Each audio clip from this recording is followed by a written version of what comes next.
Hey, there's my guy, all dressed up for his first day in nursery school without his mommy. What are these? I made them for Sammy's class. They're chocolate chip cookies, but I made them with bran so they're healthy. Oh, that'll be fun for the teacher. Why don't you make her day and throw in a bag of prunes and a big pot of chili? Good morning. Hey. Good morning. I see you got Logan all ready for nursery school in Ghana. Yeah, well, Jimmy was supposed to do laundry yesterday. I left him a note, but he said he never saw it. Wait a second, I got that note. You could see where someone changed the J to a K. Great. Now we have no clean laundry, Kimmy.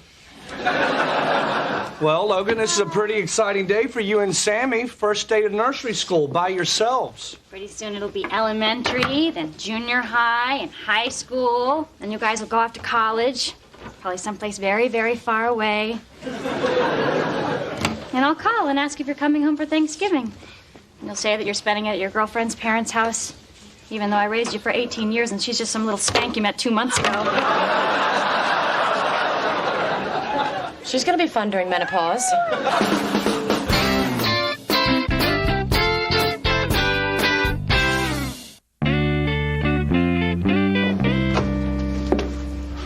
Hey, where you been? What are you talking about? I'm right on time. Oh, but you missed the sign-up sheet for mommies to come in and volunteer. Like I said, right on time. Good job cleaning up, kids. Now, look over there. It's your mommies and your daddies and your stepmommies and your stepdaddies and some life partners. This was a lot easier when I worked in Minnesota. Come here, Sammy, you little cutie pie. You tell your mommy that you did great today. Did he really? Yeah, he was wonderful. We spent a whole day getting to know each other. You're a terrific little boy, aren't you, Sammy? And he knows all his letters. Oh, yeah, his letters, his numbers. If he could just learn to wipe himself, we could send him off to college. And thank you very much for the macaroni portrait you and your mommy made for me, Sammy. Oh, yeah, he loves arts and crafts. He used to like watercolors, but right now he's in sort of a noodle period. Bye-bye, Sammy. Again, you did great today. You're a terrific little boy.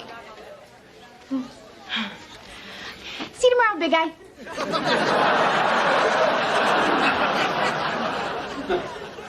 I like her.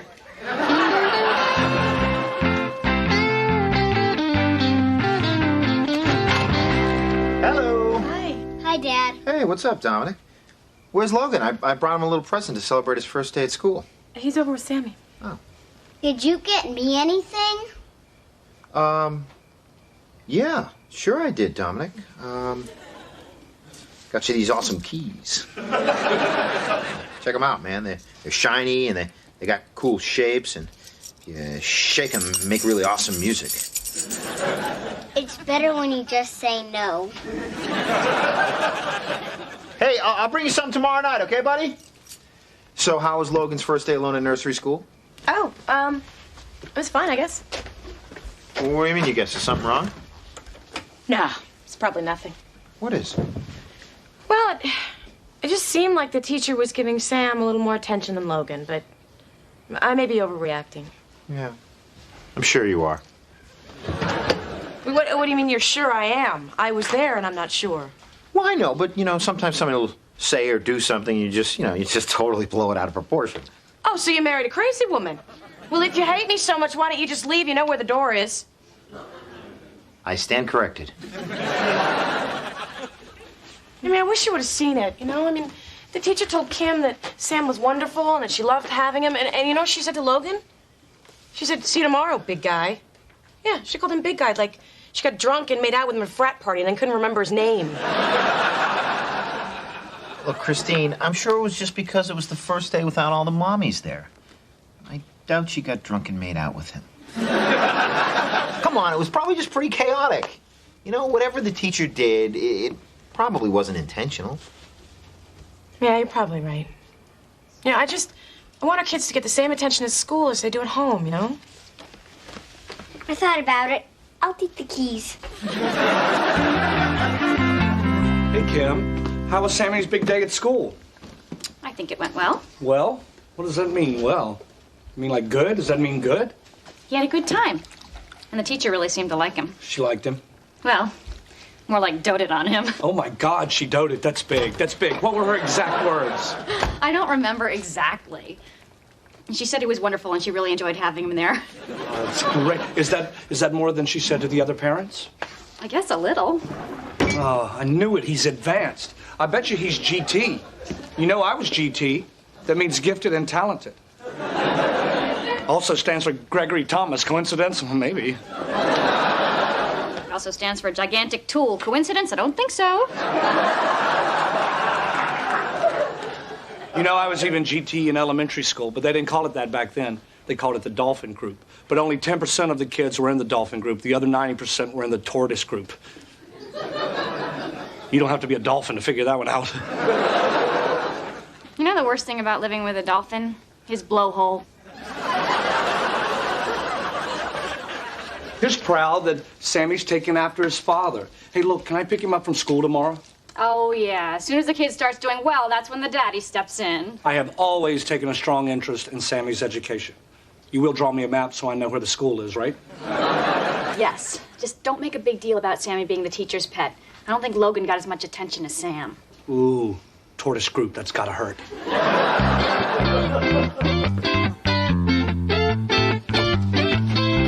Hey, Greg, hey. Jimmy, hey, what are you doing here? Christine wanted me to come down and get Logan. She thinks the teacher was paying him less attention than Sammy. Get out of here. Hey, there's my big guy. What are you doing? Hi, you must be Miss Brooke. I'm Greg Warner. I'm Sam's father. Oh, nice to meet you. Sammy is such a special little boy. He did great again today. We really love him. Yeah, well, we really love you. In fact, you remind me of a teacher I once had in GT English. I was gifted and talented. Well, Sam sure is a terrific little guy. In fact, today, Sammy, you're the winner of our Superstar Award because you really shined. There you go. Come here, my little superstar. We'll see you at the house. Okay. Hey, Miss Brooke. Hi, I'm Jimmy Hughes. I'm Logan's father. Oh, hello. Nice to meet you. Hey, how you doing? So how's Logan doing? Logan's been doing great. He's very, very special. A joy to teach. Oh, that's great. I'm so glad to hear it. Logan, your daddy's here. That's not Logan. Oh, my goodness. I'm sorry. You know, it's just been a few days and we're all still getting to know each other. So which one is he? He's in the red shirt? Oh, yes. Logan. He's wonderful. Yeah. Just give me my kid.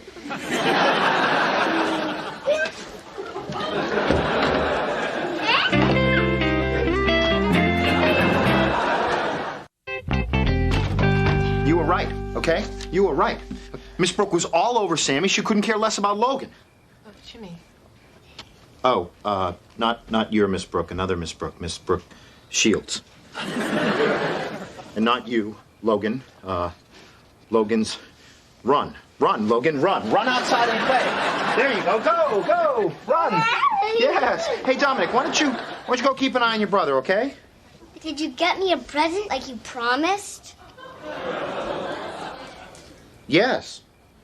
Yeah, yes, I did. But this present is hidden out in the yard. You gotta go find it.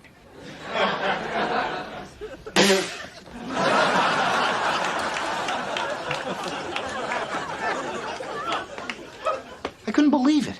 You know, why would the teacher just ignore Logan like that?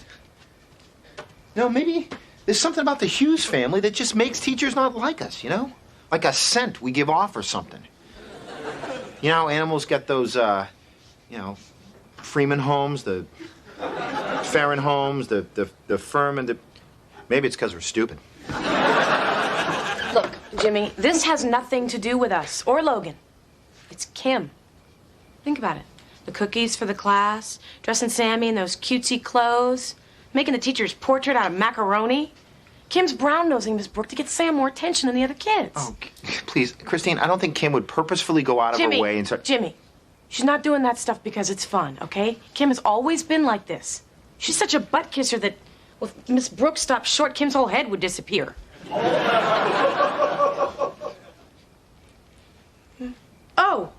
Oh, Logan, no, sweetie, not your Aunt Kim. No. Another Kim, who lives in the forest. And, screw it, think what you want. Check it out. Look who got the Superstar Award today. Wow, good for you, Sammy. Mwah. Look at the sticker, Kim. It's not just a regular sticker. It's a hologram. They're expensive. Miss Brooks not going to be just giving these away willy-nilly, not on a teacher's salary. I'm telling you, Kim, we got a great kid here. Hey, you. We need to talk. What, is something wrong? Well, it has come to our attention that there's a situation that needs to be taken care of, and we're just hoping that we can Stop really... sucking up to Miss Brooke. Okay, we'll do it your way. What are you talking about? Miss Brooke pays all kinds of attention to Sam and barely notices the other kids, and it's all happening because of all the extra brown-nosy stuff you do. I'm not brown-nosing. Really? What about these sandwiches, huh? Who are these for? Those are for our dinner. Little cream cheese and jelly sandwiches in the shapes of smiley faces? Greg loves them. Really? Is that the lactose-free cream cheese? Greg. Because you know how my stomach... Greg. Look, Kim, this is just like in high school, okay? You were such a suck-up that everything was handed to you on a silver platter, and because of that, no one ever paid any attention to me. Hey, I got attention because I worked hard. You never lifted a finger in school, except when you lifted two. You know what? I'm not going to apologize for any of this. Those sandwiches are for the kids. Great, great. Admit it after I went ahead and ate one. Oh, man, I got trouble brewing already. Stupid lactose. This isn't butt kissing, Christine. This is being a passionate, involved, enthusiastic mother. Now, instead of me doing less, maybe you should do more. How can I do what you do, Kim? I mean, you have a special gift for sucking up. You're like the ass whisperer. Look. I'm sorry if Logan isn't getting enough attention. But this isn't my problem. This is between you and the teacher. Yeah, well, believe me, I got a few words for her, too. Look, guys, I'm sorry I went down this way. She's very upset. No, but come on, we're all family. You know, we should be able to talk this thing out. You know, we're in this together. You know what one of us has, we should all have. Share and share alike. You know, what's ours is yours, and what's yours Oh, is for ours. God's sake, just take a sandwich. Thank you.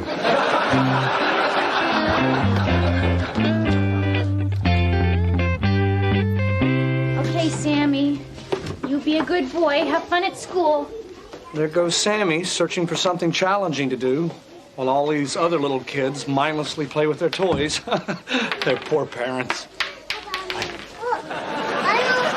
Kim, maybe they just need some guidance, you know? Hey, little guy. How are you?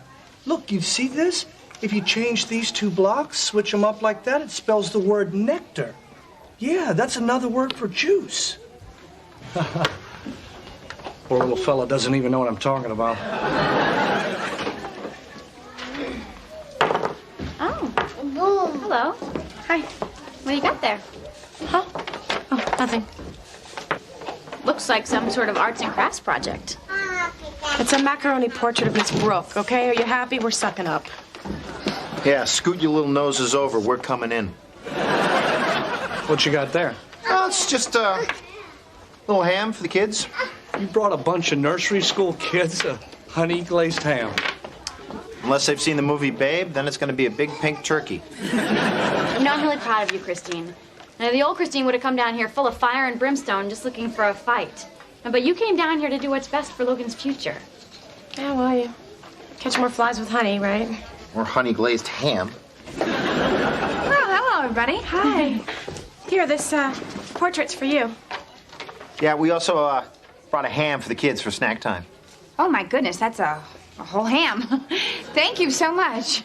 And if you ever need any extra help with the kids, please just let me know. Perfect. All right, Logan, go ahead and play. Hey there, Sammy. How you doing, handsome? Hey, we're gonna start in a minute. Maybe you can be the class leader and help round up all the kids. In fact, I'm gonna make you my special helper all day. How does that sound, Sammy? You'll be Miss Brooks' special little boy. Okay, Miss Brooke, that's enough. What? This, all of this, it's enough already. We need to talk in your office. Oh, well, okay. Eleanor, I'll be right back. And Sammy, while I'm gone, will you be Eleanor's special little... Woman, would you give it a rest? I can't believe she's still ignoring Logan. Kim, maybe we should just give it a little more time. Yeah, it's only our first day of kissing up. You guys have been smooching away a whole week. This is ridiculous. So, what did you need to talk about? Miss Brooke, Greg and I are glad that you love Sam, but you're forgetting the rest of the class. Now, what does a kid like Logan have to do to get a little attention around here? Yeah, his poor father brought you half a pig, for crying out loud. I'm afraid I don't understand. Look, you're a young teacher. You're bound to make mistakes. But you can't focus on only one child just because he's gifted. Yeah, it's like you're doting on the star and ignoring all the regular children.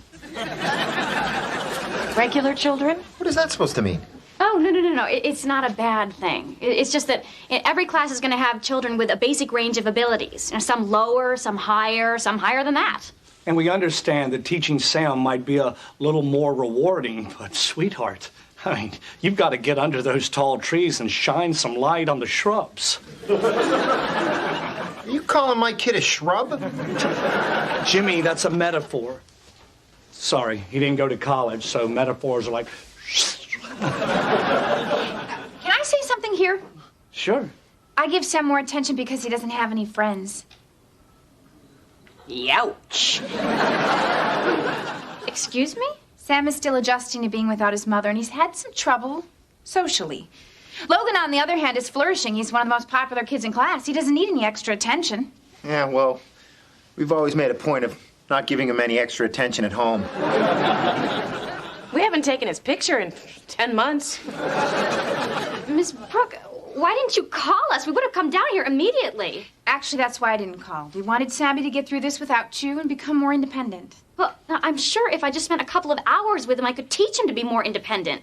Mrs. Warner, it's really not that big of a deal. Sammy just needs to learn to interact a little bit more. Yeah, it just, sounds like the tall tree just needs to bend down and introduce himself to a couple of shrubs.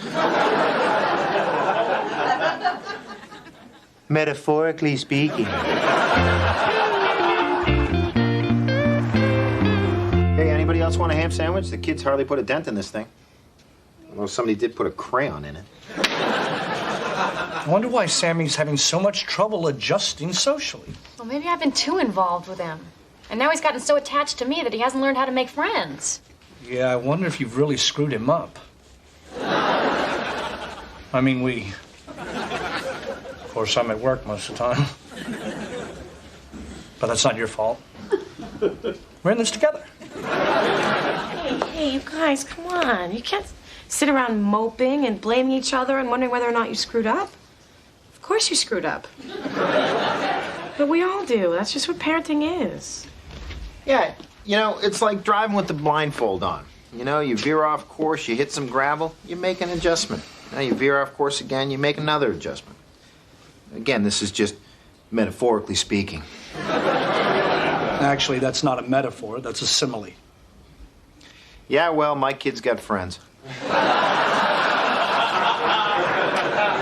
Look, you guys, the teacher said it herself. It's not a big deal. I mean, everything's gonna be fine. You guys are great parents. Thanks. And don't worry about Sammy. I mean, he'll be up to speed with Logan in no time. Up to speed with Logan? Logan thinks the goat says moo. Maybe Sammy's having trouble with his social skills because I spent too much time with him. Yeah, but that was quality time. I taught Sammy a lot. No, he's very smart because of you. And when it comes to this whole friends thing, who's to say he's not just being selected?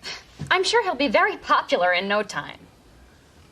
Up to speed with Logan. Can you believe that? I know. Sometimes Logan walks into a corner and just stands there until I turn him around. Yeah, the kid thinks that the number that comes after 3 is purple. Up to speed with Logan. Oh, not you, Logan. A different Logan.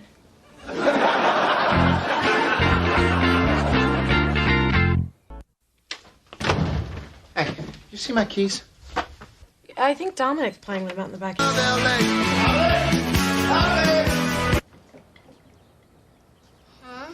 I need my keys, buddy. Oh, here. Hey, you want your daddy to bring you something home tonight? How about a redhead?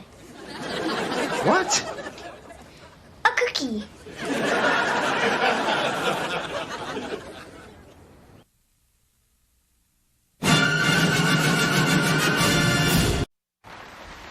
And it was really coming down out there. Guess I won't be mowing the lawn today. Yeah. Guess I won't be cleaning out the gutters either. Man, you can't do anything on a day like this. Kinda makes you want to move to Seattle. We could put those new handles on the kitchen cabinets like the women asked us to. Yeah, but, you know, with all the moisture in the air, the wood gets kind of soft, and it's really difficult to get a screw to hold. How'd that sound? I think they'll buy it. Oh, it's okay, Sammy.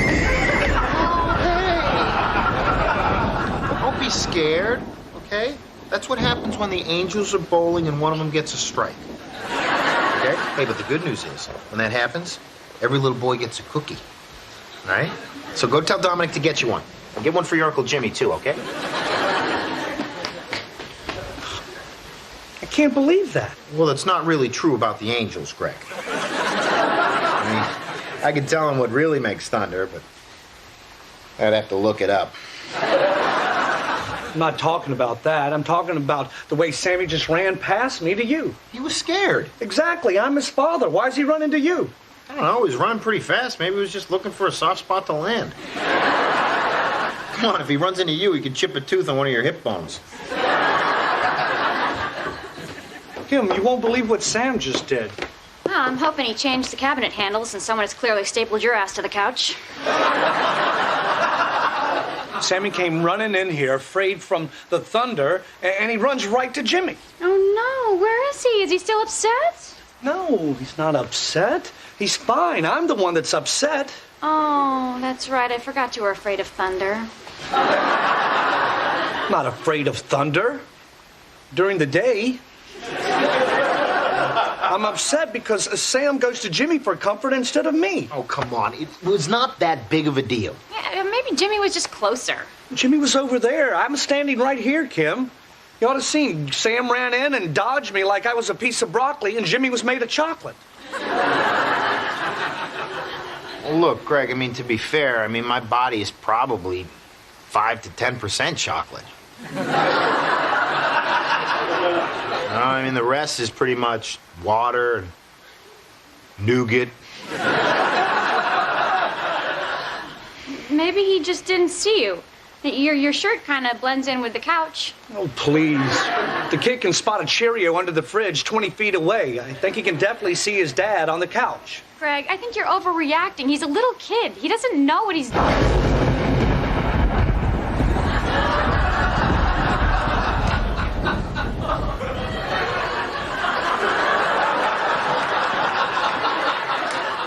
Don't even.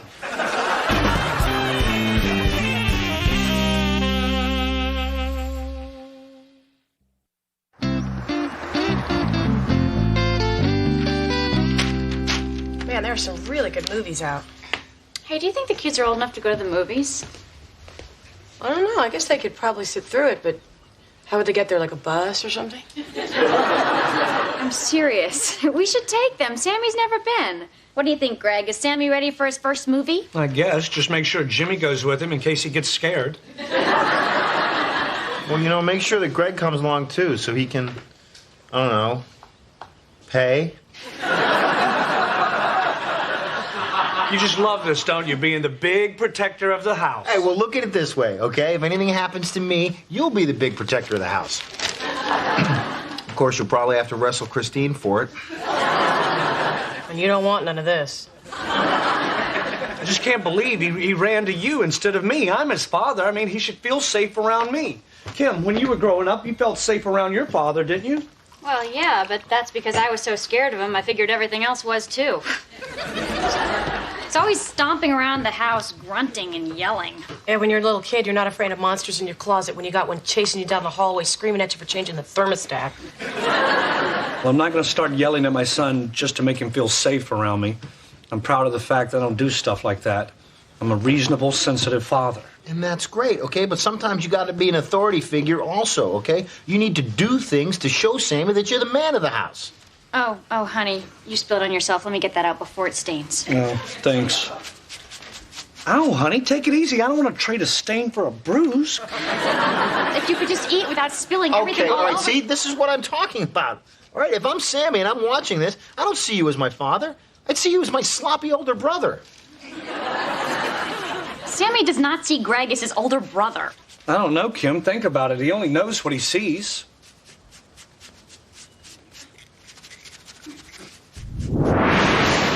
Okay, Sammy. So the baby cub went walking through the forest looking for Father Bear. See? They're my two favorite boys. You know what time it is, don't you? It's time for the tickle monster. Gotcha. Oh, gotcha. I know. Mommy's gotcha.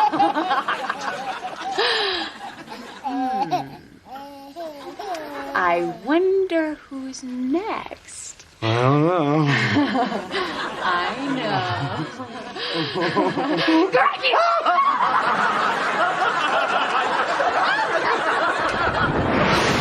I don't think this is gonna come out. Stop it. Stop cleaning me. I'm not your baby cub. I'm the Father Bear, Sam. Did you hear that? I'm the Father Bear. Jimmy's right. I need to start showing Sammy that I'm the man of the house. That means that I can't have you treating me like a little kid, Kim. Fine. Am I allowed to bring you your fruit salad, or would you rather go out and kill it yourself? I am the man of the house. You may bring me my fruit salad. No, that's Sammy's. I took the strawberries out of yours. Daddy's allergic to strawberries just like you're allergic to peanuts. Would you stop comparing me to Sam? We're different. We're completely different. He's a little boy. I'm a full-grown man. Greg, Kim can stop treating you like a kid, but it's up to you to make him see you as a man. You're right. You're right. What should I do? What would Fred McMurray do? I could smoke a pipe. Please, you need your inhaler just to barbecue chicken. You just need to let him see you doing manly things. Like what? I don't know. Why don't you come play touch football with me and the guys tomorrow, okay? That way you'll see you, throw a few blocks, catch a few passes, problem solved. Yeah, that might be a good idea. You know, back in the day, I was the man on the field hockey team. Isn't field hockey a woman's sport? Yeah, that's what I meant. I was the man on the team. Boys, what's up? Hey, Jim. Hey, Bill. Hey, Greg, what are you doing here? Did you come to be a cheerleader? No, I didn't come to be a cheerleader. I came to play football. Just because I'm a small guy doesn't mean I don't like sports. Hey, relax. I didn't know you're so touchy about it. I mean, Jimmy told us you went to college on a cheerleading scholarship. What? Sorry, it's just sometimes when we're drinking, everybody has funny stories to tell, so I make stuff up. Hey, guys. Hey, Dot, what's up, man? This is my brother-in-law, Greg. Hey, nice to meet you. Billy, toss me the ball. Hey, you didn't tell me we were playing with girls. How am I supposed to look like a man when I'm playing against a girl? We have to invite her. Oscar's in love with her, and this is the only way he gets to touch her. Cut it out. We're not even playing yet.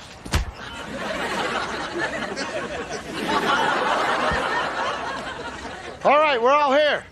Let's play. Hold on, I just need a second.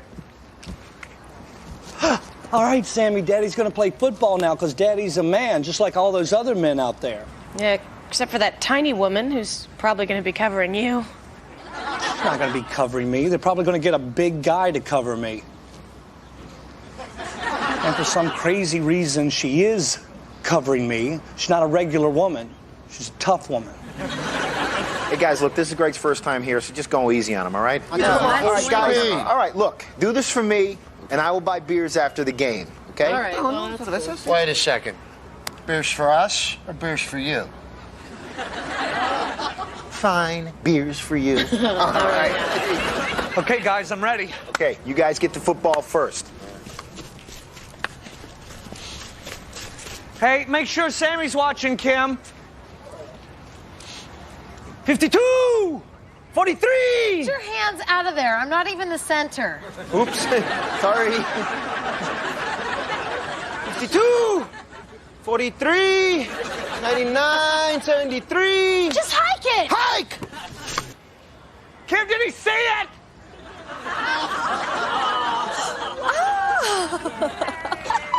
Sammy, did you see Daddy? Kim, did Sammy see me? I just scored a touchdown. Oh, no, he just did the cutest little dance. Well, did you at least get it on tape? Yeah, you can watch it later at home. He was so cute. No, Kim, my touchdown. Oh, no, I didn't get that. Here, go, do it again. Do it again. Take it easy on him. What, are you kidding me? Fine. Let's play some football. Right. Good hustle. I know what you're doing. Make sure Sammy's watching. Okay, I won't let him look away. Okay, Sammy, what Daddy's gonna do right now is called rushing the quarterback. What I'm gonna do is... I'm okay. It's okay. Keep watching, Sammy. Daddy's about to bring the pain. Oh!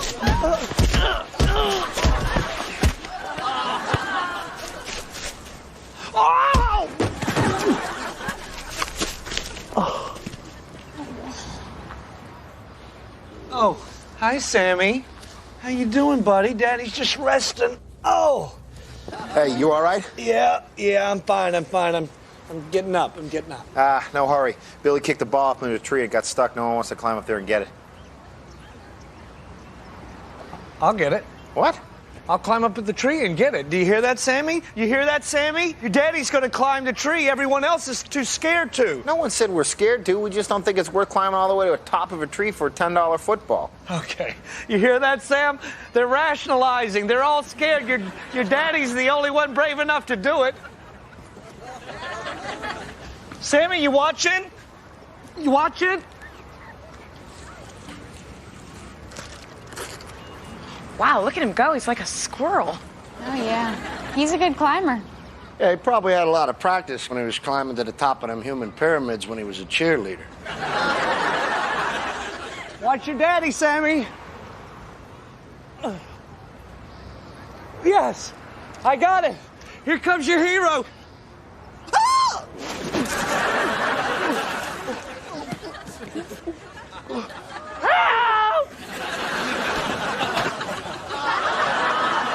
Cover his eyes, Kim. Cover his eyes.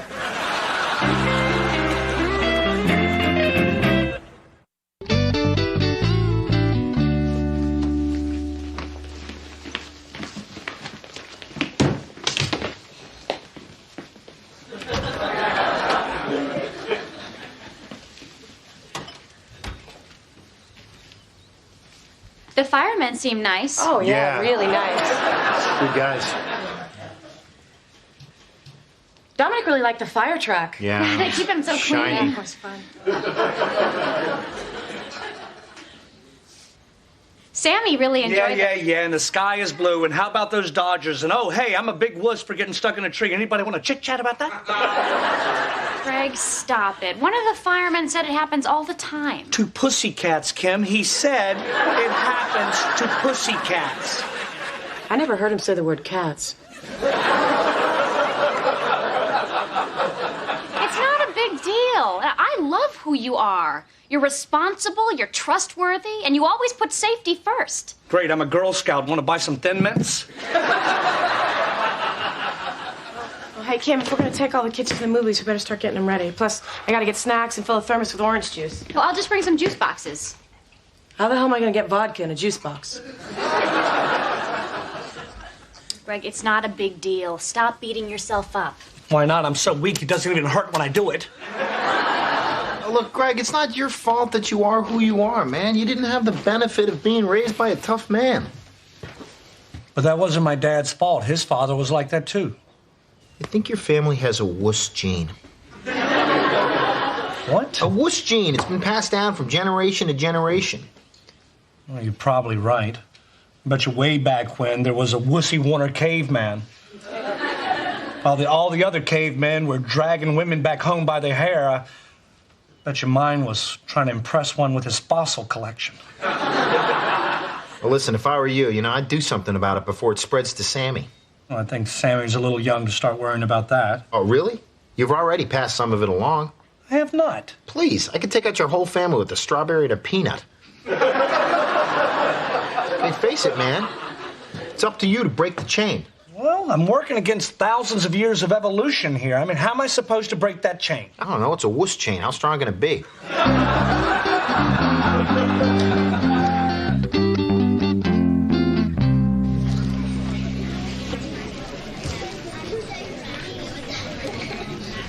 You know, I thought this was going to be boring, but you know what? I'm actually having a really good time. I mean, look at all these cute kids. They're just all so cute. Just like, cute. How much of that thermos have you had? Oh, they wouldn't let me bring that in. I had to chug it in the parking lot. Hey, cutie. Just sit that sweet piece of Jimmy right down here next to Mamacita.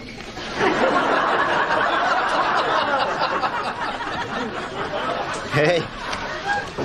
Thermos kicking in? Yeah. Yeah, maybe. What if he's waiting for me outside? Okay, we'll go get the car. If he's in the parking lot, we'll pull around front. You can jump in. Christine.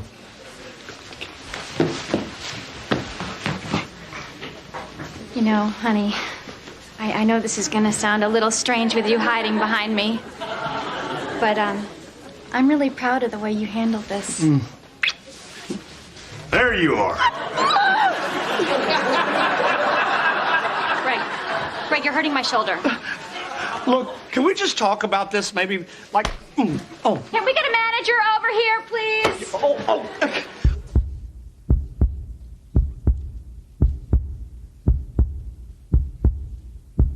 No, Sammy. Peanuts. It's okay, buddy. It's okay. I just didn't want you to eat that. You're allergic to peanuts, remember? These can make you really, really sick. Is he okay?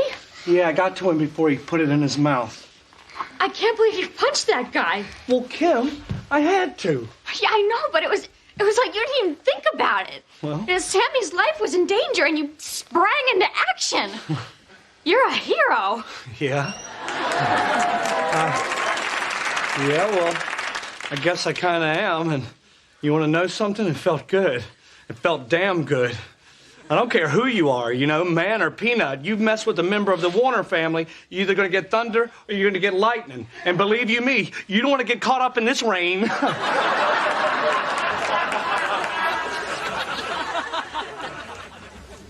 Greg, he's starting to get up. Okay, run.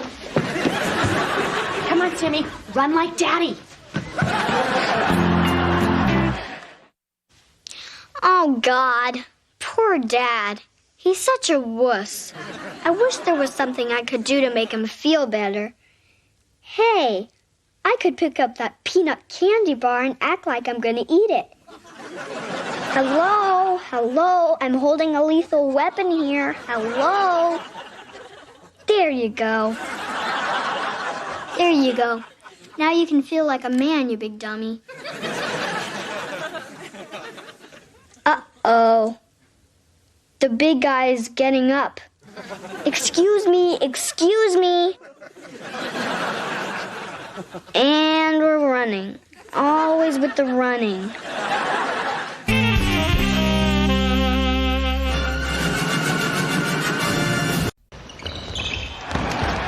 Hi, everyone. Hey, honey, how was Mommy and me? It was great. We made some new friends today. Oh, good for you. Sammy met a little girl named Holly who has a mommy named Andrea who's a doctor. Oh, that's nice. And a daddy named... Oh, here we go. What? Daddy's getting a new best friend, isn't he, Kim? And why not? The mommies get along, the kids get along. Why wouldn't I and, let's just call him a complete stranger, want to spend hours and hours together? What's his name, Kim? What's my new best friend's name? Alan. And we're going to their house for dinner on Saturday night. Well, you know what? This happens all the time, and it's not fair. You get to choose whoever you like, and I get stuck with who they're married to. Why don't you ever get roped into stuff like this? Because I chose a wife who other people find surly and unpleasant. God, I love her.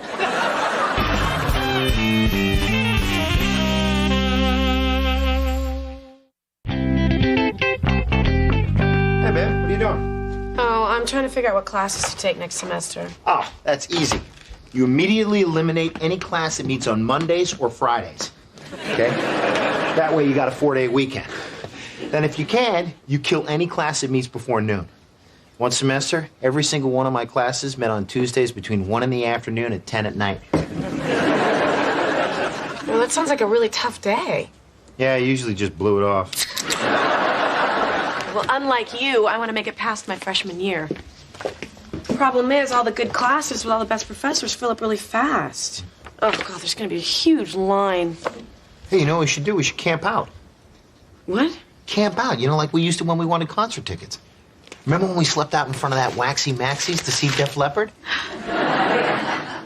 No. Me neither. God, we must have had a great time.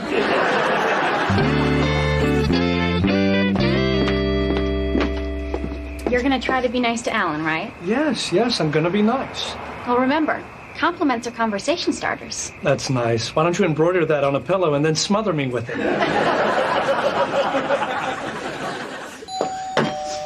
Alan, they're here, honey. Hi. Hey, guys. Andrea, this is my husband, Greg. Hello. Oh, hey, come on in. Oh, thanks. And Kim, this is my husband, Alan. Hi, Alan. Hello. I'm Greg Warner. Nice to meet you. You too. Alan, don't you want to pour them some wine? Yeah. Andrea, your house is beautiful. Oh, thank you. You know, decorating is a real passion of mine. I spend a lot of time on it. It's a good release from all the stresses of being a doctor. You want to see the rest of the house? Oh, I can't wait. Okay. Well, let the male bonding begin. Okay. Yeah. So, thanks for having us over. No problem.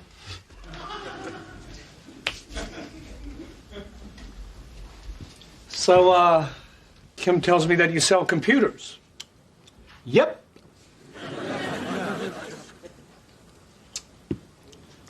So, personal computers or big mainframes?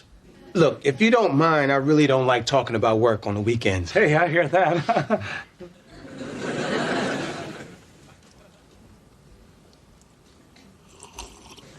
That wine is delicious. Yep. Dinner smells good, huh? Yep. Yep. Excuse me. Hello? Hey, Murph. Man, how you doing? I gotta tell you about work, man. Yeah, I sold 300 machines to the school district. Biggest sale in company history, and I can't stop telling people. Hey, man, you gotta let me take you to Pebble Beach. I've been waiting for the right occasion to play golf there. Yeah, I got time for a joke.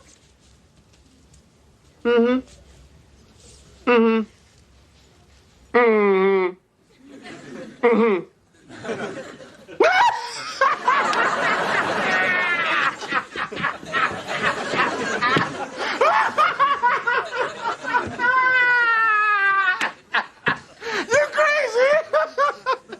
Hey, look here, man. I gotta go. Yeah, I'll call you later. Something like that. Sorry, I had to take that. No problem. Sounds like a pretty funny joke. Yep.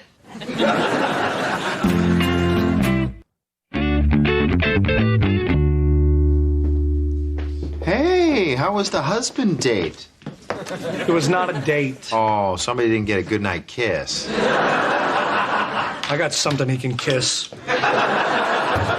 He's just a little shy. Yeah, in a world where shy means rude, like France. Hey, maybe he was playing hard to get. Well, I gave him everything I had. I was warm, I was charming. I was job interview Greg, and I'll tell you what he was. He was Mr. Yep, all night long. Yep. Yep. Yep. It's like having dinner with Sling Blade. Sounds sounds like someone finally got a taste of his own medicine. Oh, what?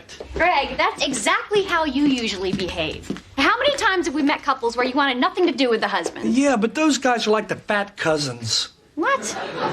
You remember when you were young and your mom made you take your fat cousin who didn't have any friends to the movies? I didn't have any fat cousins. Well, that's exactly what those women are doing with their husbands.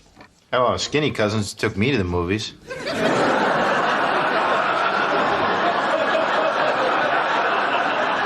Oh, my God, Alan thinks I'm the fat cousin. Oh, my God, I was the fat cousin.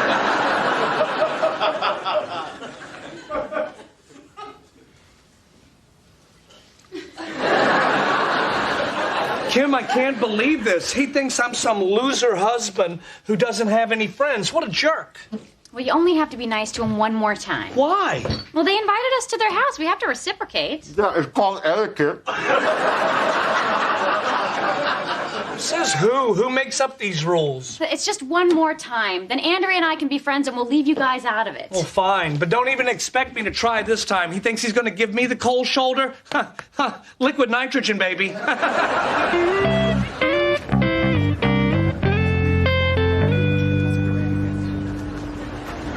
right, next guy who walks by is your boyfriend. Shut up.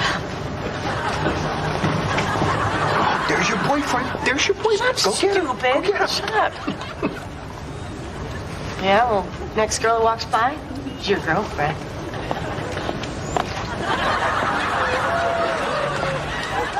Excuse me. Sit down.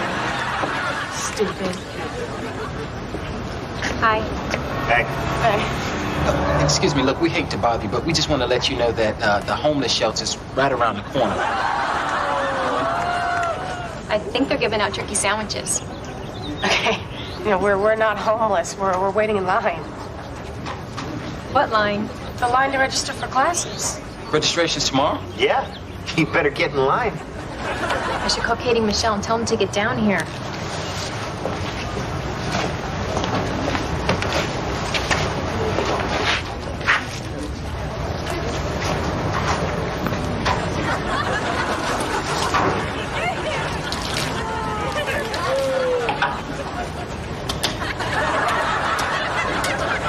What are you doing?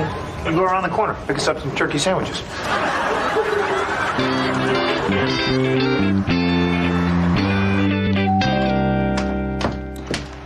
What are you doing? I'm watching the game. Well, turn it off. Andrea and Alan are here. I'm not going to turn it off, and you can't turn it off either. Damn, forgot about that. Greg, you don't have to be his best friend. Let's just get through this evening and it will all be over with. Fine.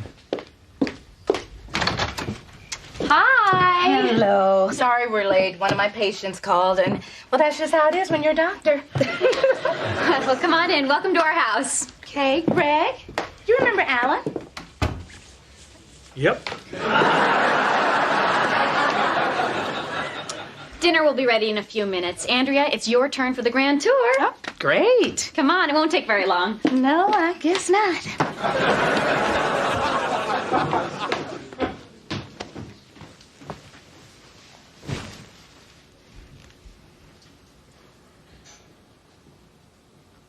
Just so you know, I'm not the fat cousin.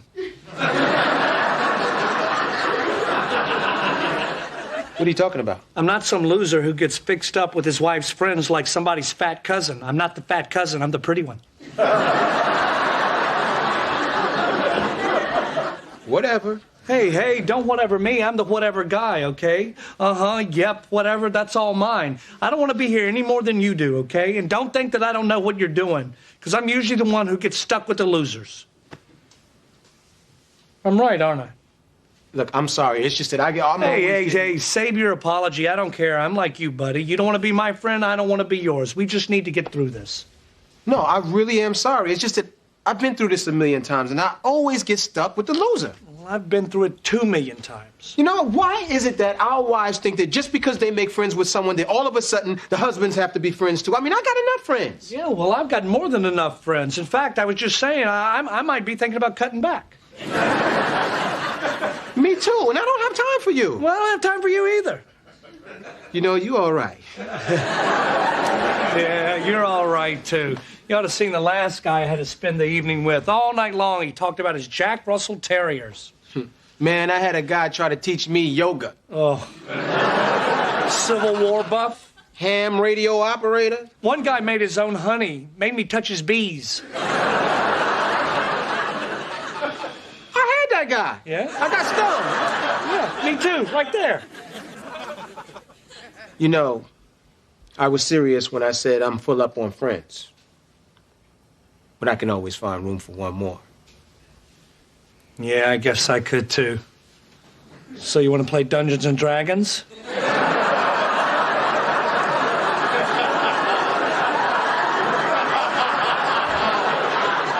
No, I'm just kidding you. Let's watch a game.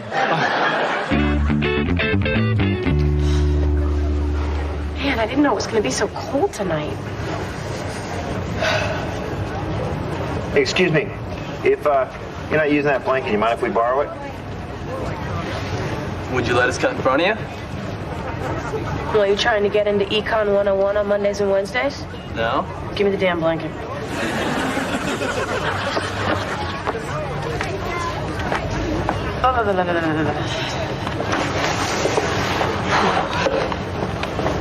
Oh. Hey, look at that. Those people got a half a bucket of chicken right there. Excuse me. Is that original or extra crispy? Extra crispy.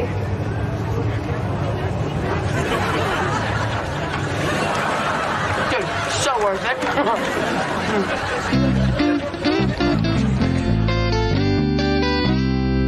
Well, this was really nice. Yeah. Oh, and I will have my decorator call you tomorrow. Now, she's usually very busy, but I'll just tell her it's an emergency. Great. Yeah, well, this evening was excruciating for me. Yeah, I feel sorry for the next husband you get fixed up with. Hey, seriously, it was a lot of fun. Yeah, man, we got to do this again. Definitely. Too soon for a hug? A little bit. Okay. Drive safe. All right. Good night. Good night. Thank you so much. What was that for? I never expected you to make such an effort. Ah, no effort at all. Well, I really appreciate that you did it for me. And the good news is you'll never see them again. What? That woman is starting to drive me nuts. She never shuts up. Like, criticizing everything about the house. She said she'd like to see more earth tones. Here's an idea, drop dead. Wait a minute, what about Alan? What about him? You're off the hook. I don't want to be off the hook, I like him. What? I like him, he likes me, we're friends. I told him we'd planned something for next weekend. I'm not going. Oh, yes, you are. I did it for you. For once I make friends, you're going to have to learn to be friends with the wife, starting next weekend. Well, that's not fair. Kim, your sister and your brother-in-law, who barely graduated from high school, get to live in the same size house as I do. Fair went out the window a long time ago.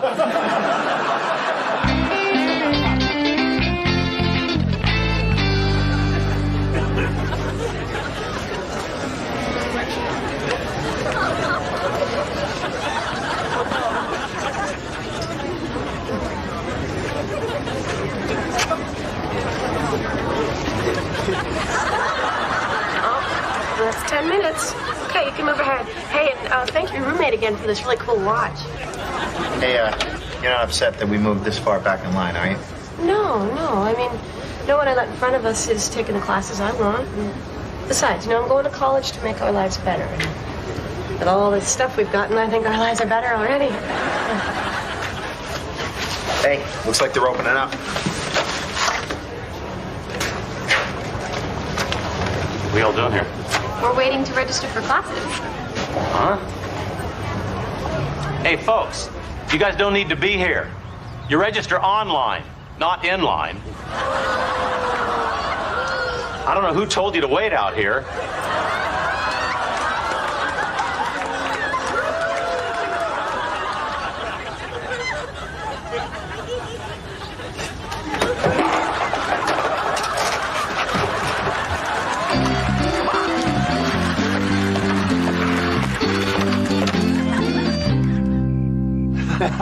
You know, I've been thinking about joining a country club, but we got to find one that has golf and tennis.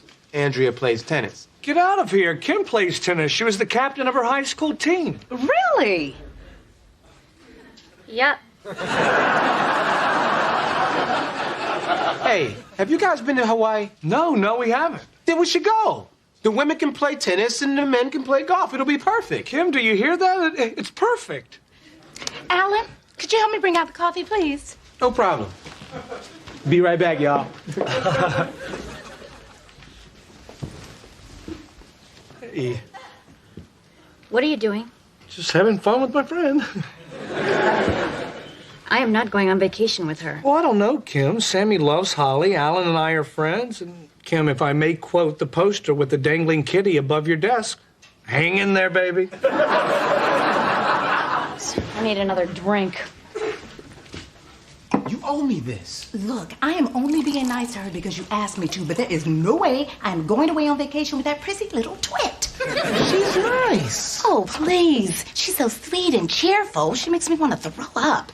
And all I do, I just try and help, but she's so clueless, she doesn't even realize how much help she really needs.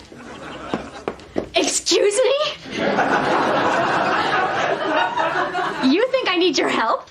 Well, I think you need somebody's help. I wouldn't want your help if my hair was on fire. Fire's the only thing that's going to help that hair anyway. Hey, everything all right in here? No. Apparently, Andrea has a problem with me because I don't listen to all of her condescending advice and immediately do everything that she says. Well, I can't help it if you're psychologically unable to confront your own inadequacies. And I should know I am a... Doctor, I know! We all know. Everyone who's ever met you knows. Well, you know what, Doctor? I'm gonna go home, take 2 aspirin, and call you a bitch.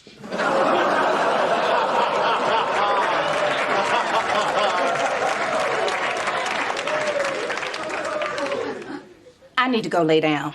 Oh, my God, her little voice just goes through my skull.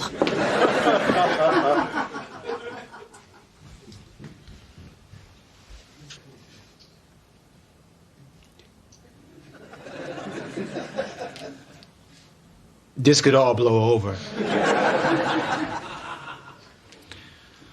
Probably not. What are we gonna do? We could see each other anyway. When? I don't know. Weekends? Nah, I spend my weekends with my wife and kids. Yeah. Me too. We could talk on the phone. Nah, that won't be very satisfying. So what are you trying to say? I think we both know. Clean break, huh? I think it's best.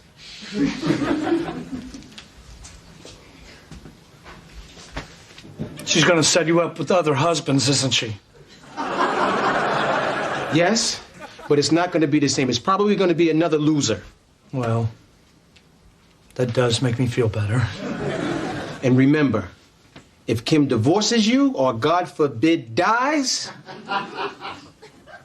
you got a friend. I hear you. Well, goodbye, buddy.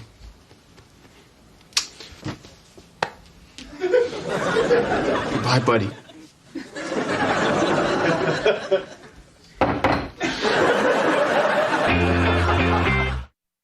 I'm so happy we could finally get together to give Greg and David a chance to meet. Yeah.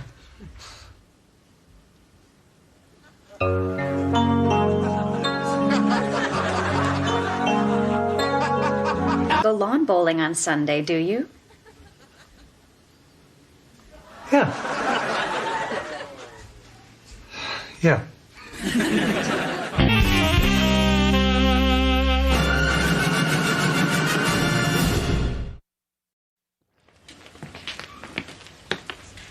Oh, look, isn't that sweet? He fed himself to sleep last night.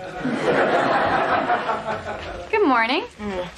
Think it's good now? You should have seen it at 2 a.m., 3 a.m., and 5 a.m. Jimmy, get up. What? Dominic's still keeping you guys up at night, huh? No, it's not Dominic's fault. You know, now that Logan's out of his crib, he keeps kicking Dominic in their bed all night. And Dominic gets into our bed and starts kicking us. Yeah, then Christine wakes up and starts kicking me. I swear to God, it's like sleeping in the Matrix.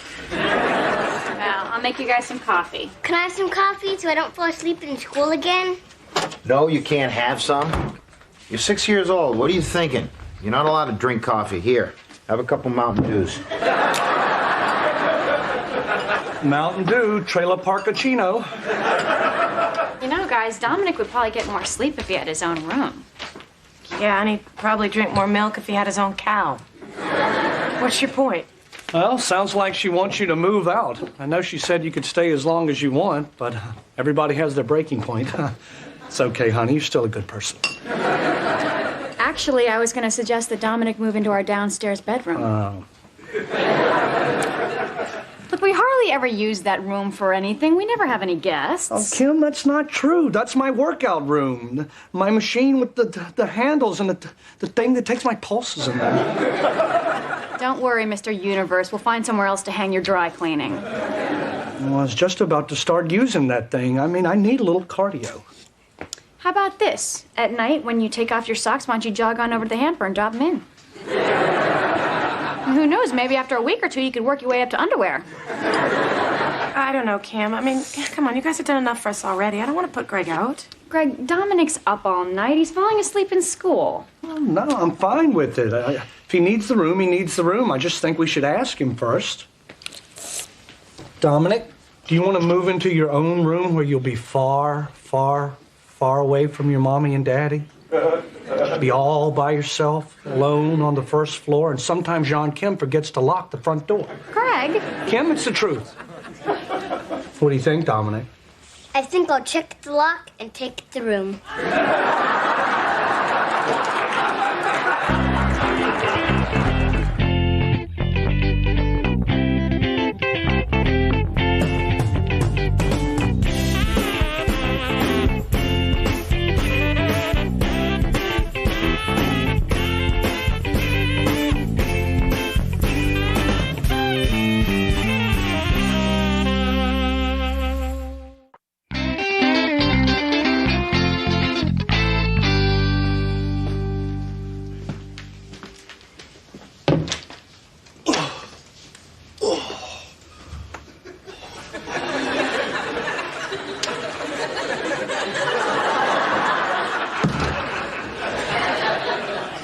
What are you doing? Just getting in one last workout. First, last, who's counting? Very funny, Kim. I'm gonna miss this thing.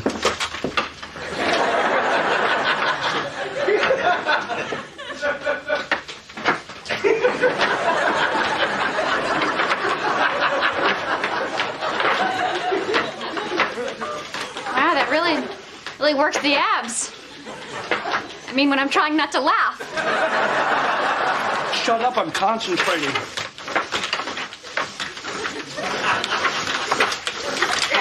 Stop.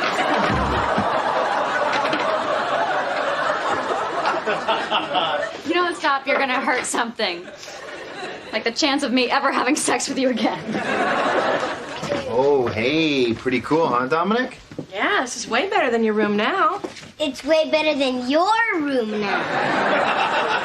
Come on, guys, don't think of them as his room or your room. Think of all of them as my rooms. Even though I live in fewer of them than you do now. Hey, maybe we should get some smaller furniture for him. You know, a little bed, some cool posters. It shouldn't look so much like a guest room. Phew, for a minute there, I was scared all of this was going to happen. I wouldn't get a chance to spend some money. No. No, you guys are not spending any money, okay? You guys have done enough. Yeah, besides, Dominic loves it. Look, he's already getting more exercise in this room than Greg ever did. Yeah, look, a dime just fell out of his pocket. Now he's paid more rent than you ever did.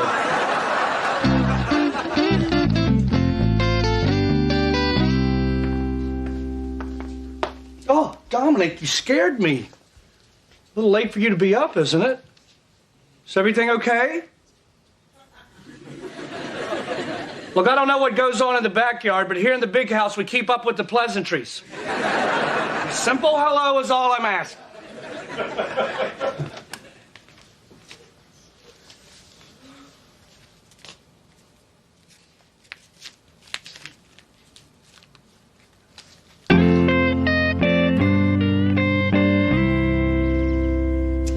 You sure there was money in your wallet? Yes, Kim, I'm sure. That's my spending money for the week. I always take $80 out at the ATM. No, wait, this week I took out 60. There was a spider on the 8 button. Hope that Jimmy and Christine aren't too hard on him. Hard on him? They're probably getting a cut. Do you think I should cancel my credit cards? He took your credit cards? No, they were still in the wallet, but sometimes that's what they do. They leave them in so you don't cancel them. Meanwhile, they've written down your numbers and they're out buying TVs and airplane tickets. He's a 6-year-old boy, not the Russian mafia. Good morning. Good morning. Good morning, Dominic. Can I have an apple? Of course you can, sweetie. Thank you for asking. It's always good to ask before we take things. And I'm not just talking about apples, but I think you know that. Can you tell me some other things that you should ask for before taking? Cookies? Yes, but what else? And think hard, okay? This something green that your daddy would keep in his pocket. Gummy worms? No, green with writing. M&Ms? Come on, Dominic, I think you know what I'm talking about.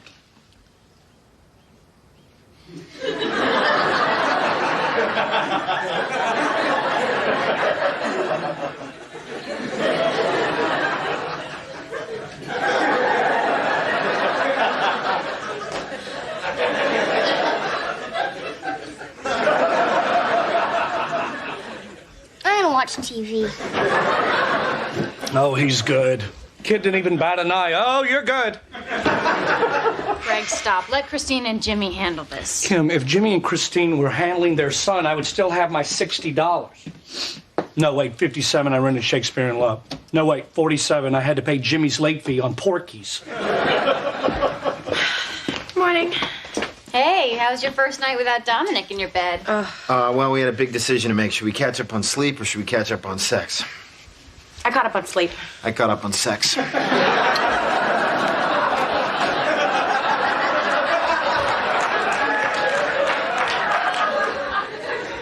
as long as he doesn't wake me.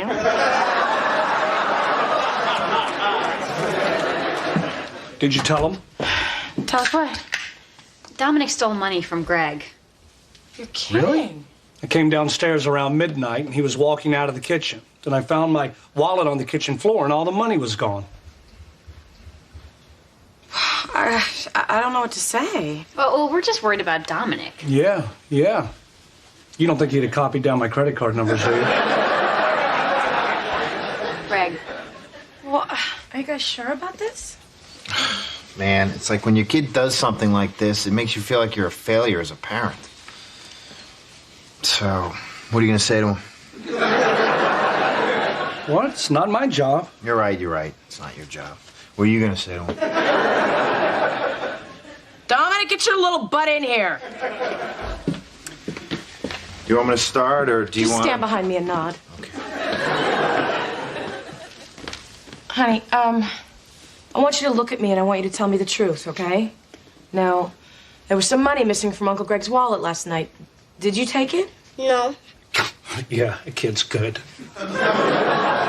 It's okay, sweetie. We're not angry, but, this is really serious. If you took it, you need to tell us. I didn't take it. The kid's got ice in his veins. Well, all right then. Go watch your videos. Well, that's settled. Settled? What's settled? Is that how you handle security at work? Car drives past you with the trunk open? Like, oh, is that the missing copier from Bungalow 7? What? No? Okay, have a good day.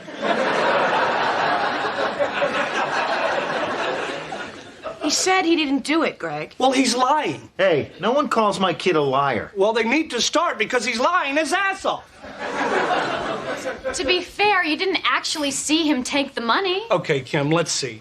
There was $44 in the wallet. Dominic walks in, Dominic walks out. The $44 is gone. This case has so many baffling twists and turns. I thought you said it was $47. Well, I forgot. I had a cranberry scone and some chai tea. Am I the one on trial here? Look, Greg, I really don't know what to do, all right? I mean, Dominic never lies. Like, remember when he broke the lamp in the living room? He came right over and he told me. Wait a minute. You told me that lamp got broken when you were trying to chase a squirrel out of the house. Yeah, I said he didn't lie.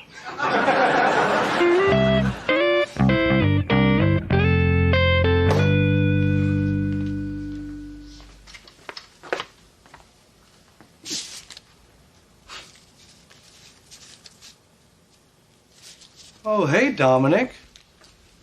Good for you, buddy. You did the right thing by returning this, friends. Ow! Ow! Son of a... What are you doing?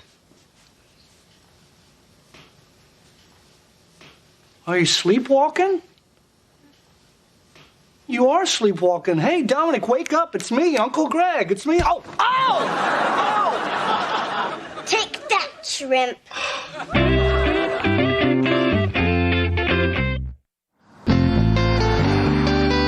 Sleepwalking, huh?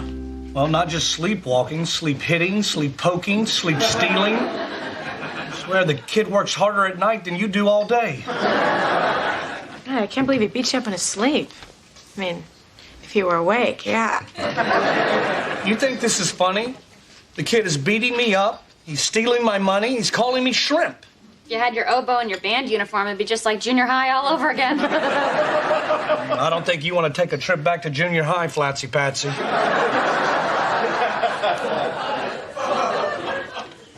We promised we'd never tell our junior high nicknames.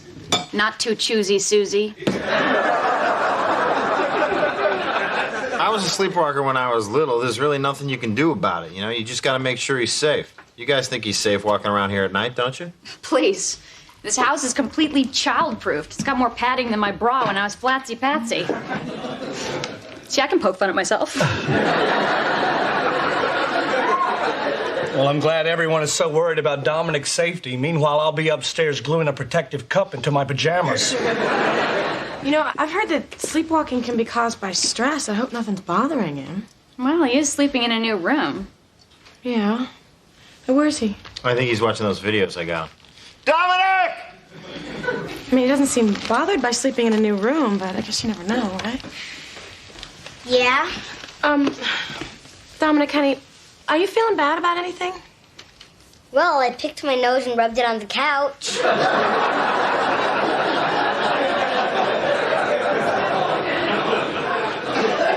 I told you. Kid doesn't lie. How about your new room? Do you like it? You don't feel too far away from Mommy and Daddy, do you? No, I love my new room. Well, honey, we're just a little worried about how you're feeling, because, you see, while you were sleeping, you took some money, and you kicked someone, and you even poked him. In the eye.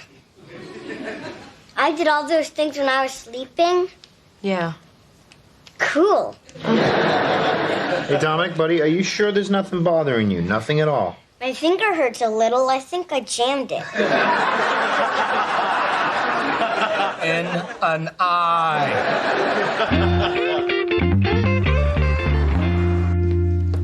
What are you reading? I'm reading one of your child development books. They've got something in here about sleepwalking. And if I'm going to feel safe in my own house, I can't be like Christine and Jimmy and just wait for him to grow out of it.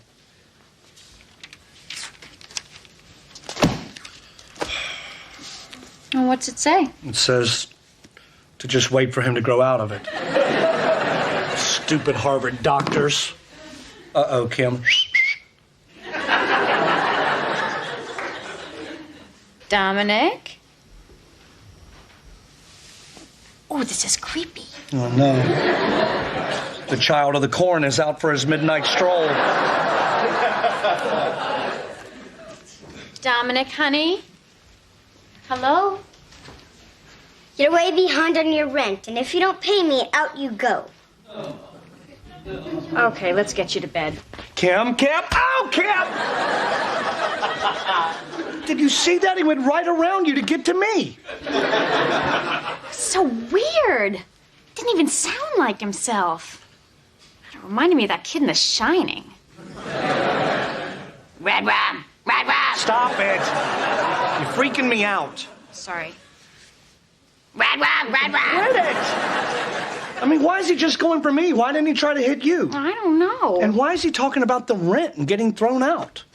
Maybe he's worried about getting thrown out. That's ridiculous. Why would he worry about that? Well, you're always making jokes about how Jimmy's a mooch and when are they going to get their own place? And just a few days ago, you made that joke about how Jimmy doesn't pay rent. So this is my fault. I'm the cause of all of this. Well, you were joking about rent. Dominic's talking about rent in his sleep. You see, he hears the stuff. He probably doesn't know you're kidding. I'm not kidding. I mean, finally someone gets it. I wish the rest of his family was as sharp as Dominic. Maybe they'd get up in the middle of the night and sleepwalk the hell right out of here. I think you need to do something to make Dominic feel more welcome. Well, fine, I'll stop making jokes, but it's not going to be easy. They just come to me. Like in-laws without money. See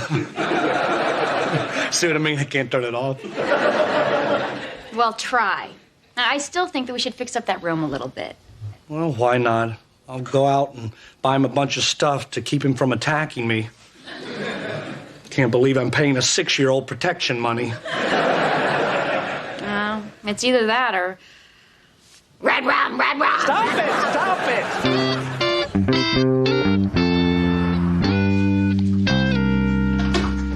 Are you done yet? Yeah, I'll finish later. Just get the little psycho in here so we can feel welcome. Okay, guys, you can come in now. Wow. Cool. Bunk beds. Yeah, well, I figured sooner or later Logan will start smacking me around and end up in here, too. Hey, Cal Ripken, my favorite. Kim, why'd you do all this? I told you not to go to any trouble. I didn't. Greg did. We thought that he might be sending out some signals that were making Dominic feel unwelcome, and that might be contributing to his sleepwalking. So what do you think, Dominic? This is all for you, and it was bought by your Uncle Greg. Now, if there's anything you don't like, the receipts are in your top drawer. Oh, man, I probably should have blacked out all the credit card numbers. Greg, this is so nice of you, but, I feel a little funny about you buying Dominic all this stuff. Yeah, let me give you some money. I think I got some cash in my pocket. Absolutely not. This is my gift. I don't want your money. Not good, because it's just a gummy worm and an M&M.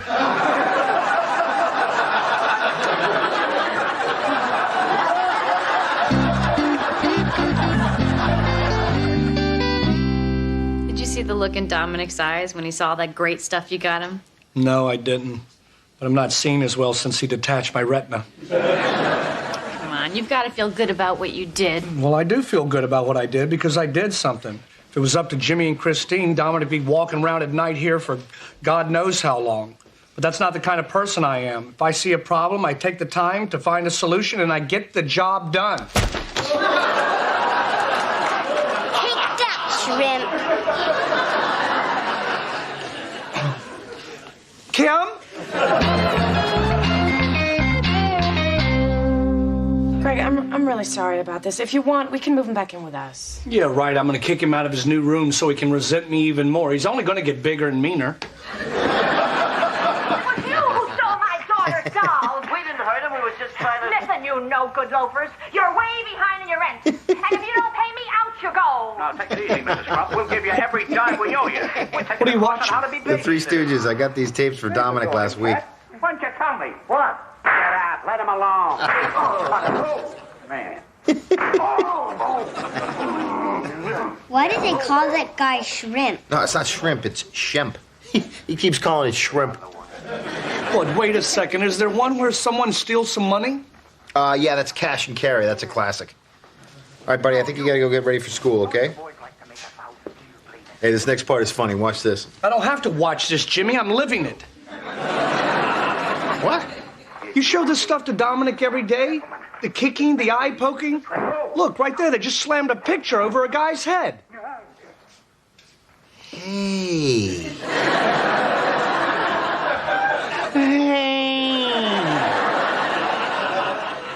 I guess you're right, man. It's funny how his little mind works. Yeah, it's funny how your little mind doesn't. Just stop showing him the tapes, okay? I can't believe I had to fix up this stupid room for nothing. Hey, Uncle Greg, come here. What are you doing? I'm taking pictures of my room to show my friends at school how cool it is. Really? Yeah, thanks, Uncle Greg. You're welcome. Will you get into the picture so I can show them who gave it to me? Yes, of course. I'd love to. You know what? Why don't I set the timer so we both can be in the picture? Cool. Hey, you know what? Why don't you get up there on the top bunk and lay down, and I'll lay down on the bottom bunk. Cool. I haven't even been up there yet. Yeah, well, get up there. Uncle Greg, what are all these bolts and screws doing up here? Oh, you know what? I think I forgot to... Oh!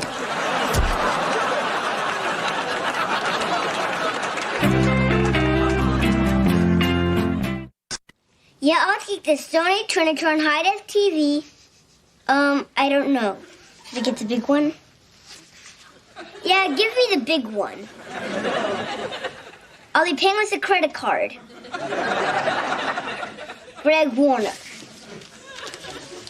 402-840-639-034-6322.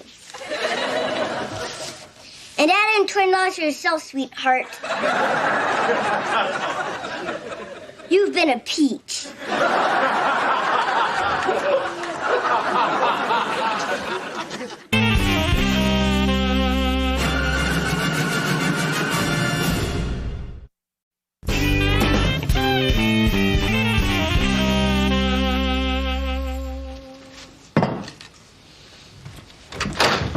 I'm gonna go say hi to Dominic. I would join you where there are not chips in my line of sight. Whoa, what are you doing? I'm eating a chip. Oh, what do you get there? None of your business, and don't touch this, okay? It's not for you. What, like I was supposed to know? Have we ever put out hors d'oeuvres for you? No. To be honest, I thought it was a lovely gesture. Wow, what's the occasion? Oh, we're having company. Oh, well, maybe we should go change. Yeah, what time should we be back here? I don't know, about 10, 15 minutes after they leave us. Oh, let them stay, Greg. Who's coming? Tell him, Greg. Tell him who's coming. My old girlfriend, Stacy McKenzie. The first love of his life. Don't exaggerate. Oh, come on. You dated her all through high school. I read that big book of poems you wrote her. I would really like to see that book. Just an old high school crush. Oh, come on. Admit it. You loved her. You loved her. Fine. I loved her. Didn't you love your first boyfriend? Yeah, I did. You don't see him calling me out of the blue and stopping by. It's weird. Well, she and her husband are just out here on vacation. Oh, whatever. It's weird. And the way you're running around here, cleaning up the house, so worried about what she's going to think of you. Not worried what she's going to think about me. I mean, I'm doing great. Anyone can see that. Maybe you could just tell her how much money you make and she'll come running back to you. Yeah, that's who I'm going to leave you for. A woman my own age who I've already slept with. This is gonna be so good.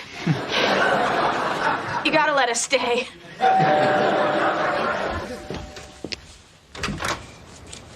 Hi. Stacy, come on in. Oh, my God, Greg Warner. Look Yeah. at you. Here I am. This is my husband, Bobby. Bobby, this is him, my first boyfriend. How you doing? I'm good. Good. Read your poems. Really? That's great. This is my wife, Stacy.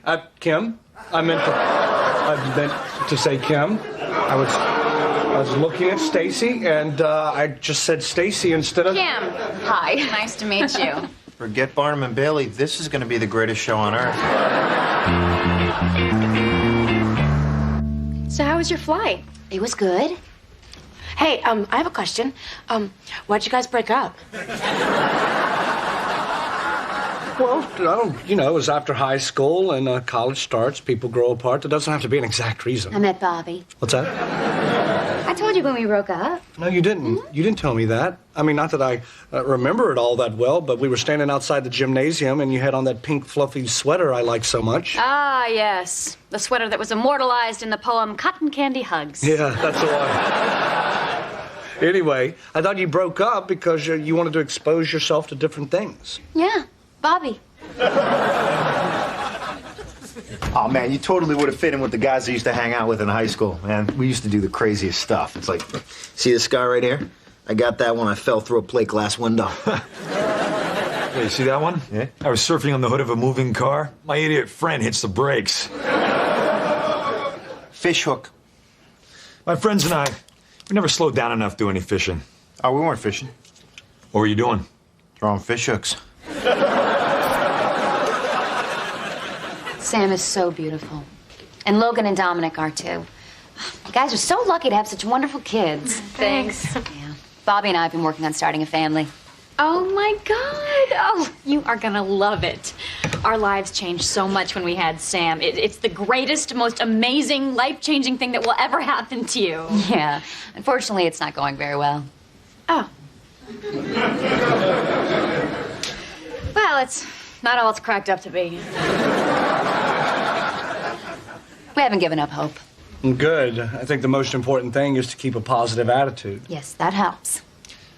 And it wouldn't kill us if I had some sperm. Got slow swimmers. I was a slow swimmer. I'm just saying, like, I myself, I wouldn't have made a very good sperm. That's one of the reasons we came to Los Angeles. Some of the best infertility specialists in the world are here, so we scheduled a few appointments. Oh, I'm sure it'll work out for you guys. Oh, thanks. Yeah, and if there's anything at all that we can do for you while you're here, don't hesitate to ask. Well, actually, there is one thing you could do for us. Anything? What is it? We're kind of hoping you'd give us some of your sperm.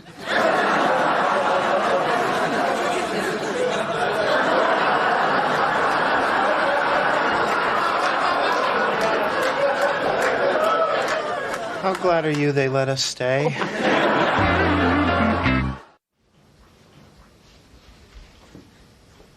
Greg, they asked for your sperm. Yeah, I heard her. I know it's a little out of the ordinary. Just a bit. I know. And to be honest, Bobby wasn't crazy about the idea at first. No, I hated the idea. I mean, your wife wanting to have her old boyfriend's baby. It's emasculating. What does that say about me as a man, you know? But then I read some of Greg's old poems and realized I had nothing to worry about.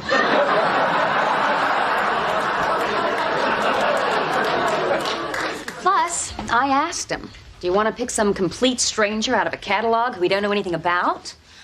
Or we could ask Greg, who we know is smart and kind and attractive. Bobby, honey, don't you think he's attractive? He is attractive. Oh. Thank you, Bobby. Besides Bobby, Greg is the most wonderful man I've ever known. I mean, does it make sense that I would want him to be my baby's biological father? Yes, of course it makes sense. I'm the obvious choice, but... I mean, are you sure this is what you really want? Well, what I really want is for my testicles to work correctly. But since that isn't going to happen anytime soon, this seemed like the best solution. I don't know what to say.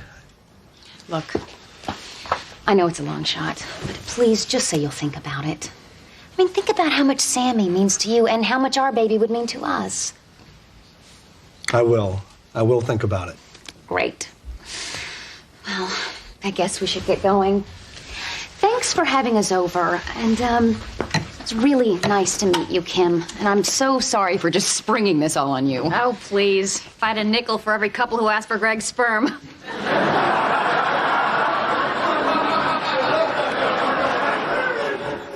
Well, I'd have a nickel. Hey, listen, man. Good to meet you, okay? And listen, look on the bright side, you know? If you get kicked in the cherries, doesn't really matter. Thanks. Yeah. Well, good night. Good night. Bye now. Bye. Okay. Wow. Wow. I don't know what to say. I do. Again, thank you so much for letting us stay. Well, I guess I have a lot of thinking to do. About what? Well, this is a huge decision they've asked me to make. I mean, the idea of going down to some clinic and donating my sperm, I don't know if I can do that. It's just like giving blood, except I don't think that you get juice and cookies. But if you do, wash your hands first. Yeah. Oh, what to do? Wait a second. You're actually thinking about this? Well, Kim, I don't know what to think yet. This is flattering. I have an important decision to make. You have to make. How about we have to make? I'm your wife. I should have an equal say in this. Well, you should have some say, yeah, but I don't know about equal say. This is my swim team we're talking about. I'm the coach. You're the assistant coach. I mean, I value your opinion, but at the end of the day, it's me blowing the whistle. Really? Because, I'm thinking I'm more like the person who owns the pool that you like to swim in. And that pool can get very cold. Well, I'm just saying, it's my body we're talking about. A man has a right to choose. Yeah, you know, I gotta agree with Greg. If somebody asked me to make a donation, it would totally be my decision. Oh, I doubt that. Christine, you'd have a problem with this? I never said I had a problem with it. Whatever you wanted to do, I'd support it. Thank you, honey. You see, Kim? Christine will let Jimmy do it. Yeah, she also let him get her pregnant twice when his sole means of income was raking leaves. Kim, what were you doing out there? What was I doing? What are you doing? You let Jimmy do this? No, of course not. But you just said... What he wanted to hear. I'm not gonna have an argument for no reason. What are you talking about? Come here. Look at my husband.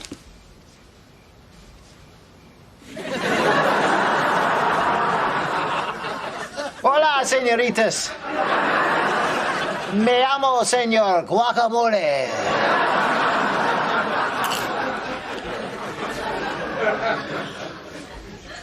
Who is gonna ask for his sperm? Good point. But somebody did ask Greg for his. Kim, relax. Look, you know Greg.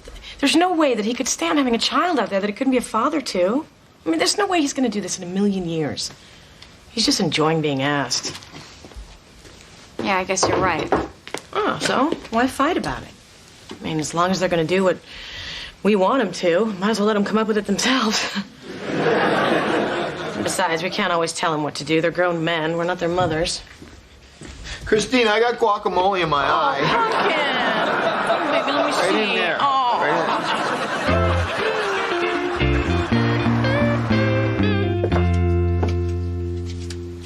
in. Hi. Hello. I just came up here to tell you that I'm sorry. It's your decision, and whatever you decide to do, I'll stand behind you. I didn't choose this, you know. It chose me. Yeah, I know. And it's not a decision that can be made lightly. My heart is heavy. But I've made up my mind. And? Well, you know, there was a lot of things to consider. You know, I possess the gift of life. Do I selfishly hoard it, or do I let my fountain flow freely? But with freedom comes responsibility. Okay, Greg, I got a sink full of dishes. Are you going to do it or not? No, I'm not going to do it. Thank you. I think you made the right decision. Yeah, I think so, too. I couldn't bear to think that there was a child of mine out there somewhere that I would want to read to or go to the park with, and knowing that I couldn't do those things, I mean, that I couldn't really be a father, that would break my heart. Can you tell him I'm asleep? I have to figure out what I'm going to say to these people.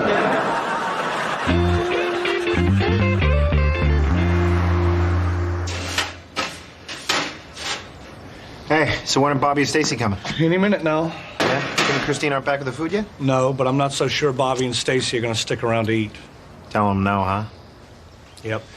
Yeah, it's too bad, man. I was really thinking if you said yes, I might see more of Bobby. He's a really cool guy. Yep. Poor infertile bastard.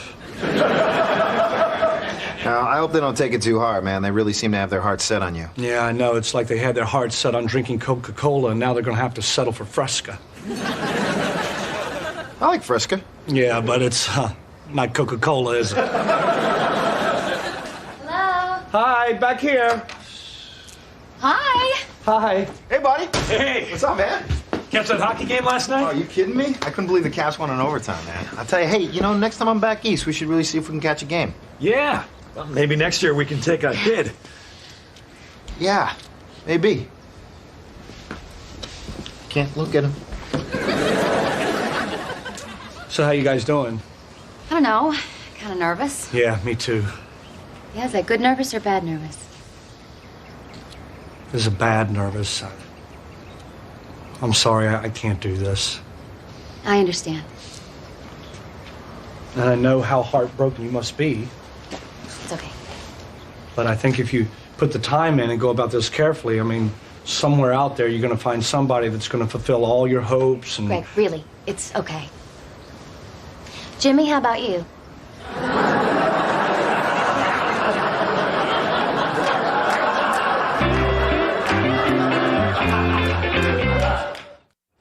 I'm sorry, did you just ask for my sperm? Yeah, what do you say? Whoa, excuse me. Stacy and I talked about it last night. We could go with Jimmy. Yeah. Oh, go with Jimmy. Go with Jimmy. I mean, you're not just ordering dinner here. Oh, you're all out of filet mignon? Oh, it's okay, I'll just go with the bologna sandwich. Hey, how come you're Coke and filet mignon? I'm Fresca and a bologna sandwich. Okay, Greg was my first choice, but Bobby would actually prefer Jimmy. I mean, he thought you two really hit it off. You want Jimmy. You actually want Jimmy. What's wrong with Jimmy? Well, he's not me. I mean, if you wanted me, you can't want him. He's the complete opposite of me. But you said no. Besides, Bobby likes Jimmy. Okay, we flew all the way to Los Angeles. I'm not leaving with an empty uterus. Hold on a second. Jimmy, these people are crazy. They want a baby so bad that they're willing to go from their dream choice to just settling for anyone in 2 seconds. We've got to explain to them why we can't let them make the biggest mistakes of their lives. I'll do it. What? Some people like bologna and Fresca. Oh, man. Jimmy, you can't just say you're going to do this. What about Christine? Hey, you heard her, Greg. She'd support me no matter what I chose to do, unlike your wife. Well, Kim said she would support me. I'll do it. What? I'll do it. I'll father your child. You wanted me and you deserve me. You can't do it. I'm doing it. Ah, they chose me first. You said no. Well, I've changed my mind. Stacy, do you want my sperm or not? Bobby, I'm here for you, man. Okay, maybe we should talk about this. Hi. Hello. Hi. Did he tell you yet? Yes, we're trying to make our decision. Your decision? They both volunteered.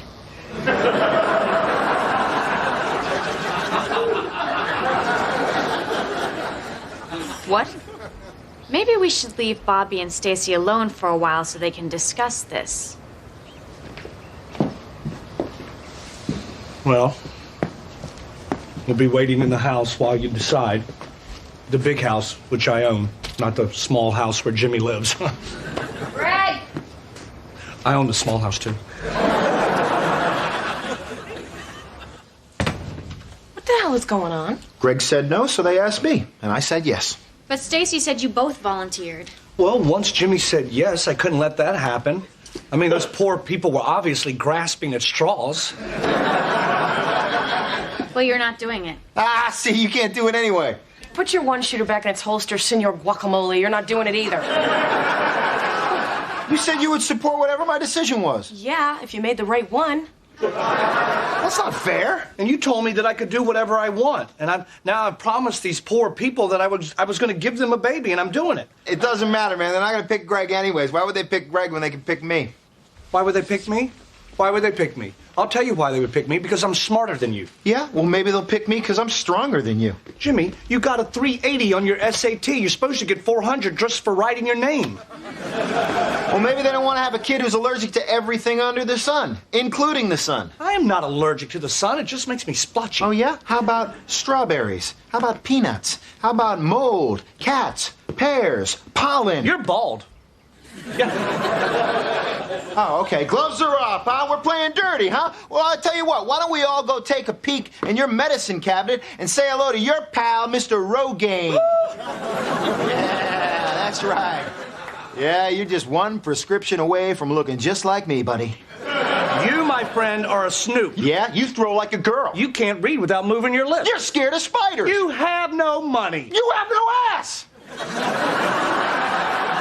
Because I worked mine off while you have planted yours on the couch and let it grow for the last 3 decades.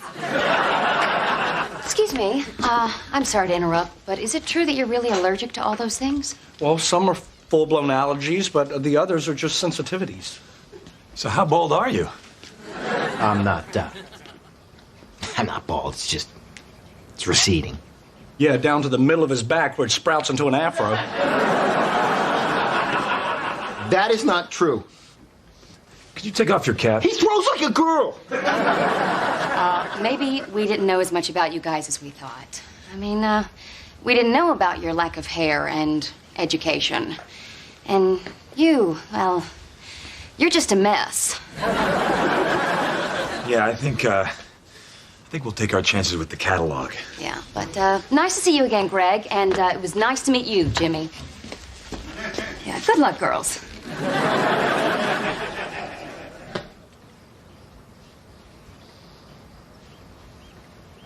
Well, that was rude. Sure was. Hey, I'm sorry I said all those mean things to you. Yeah, me too. They weren't true. Well, they were, but I shouldn't have said them. Any woman would be lucky to have your baby. Maybe you should write him a poem, Romeo. Keep it up, honey. I'll stop taking that Rogaine. You can sleep with a man with no hair and no ass.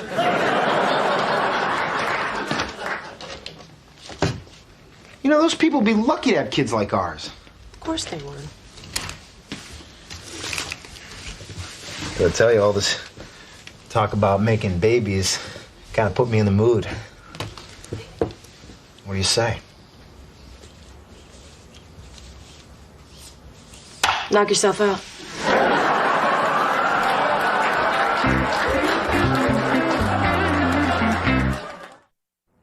You know, now that Jimmy found the Rogaine, I'll never hear the end of it. I know. I mean, he's going to tell everybody, our friends, the neighbors, people at work.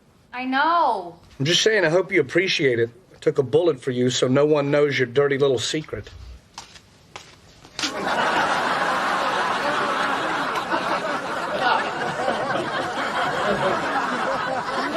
I said thank you. What else do you want? I want to sleep with a blonde tonight. Fine.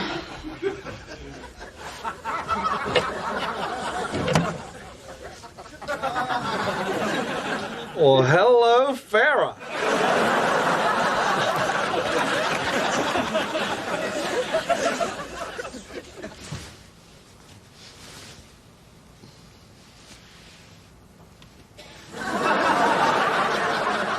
What are you doing? Nothing. Go back to sleep.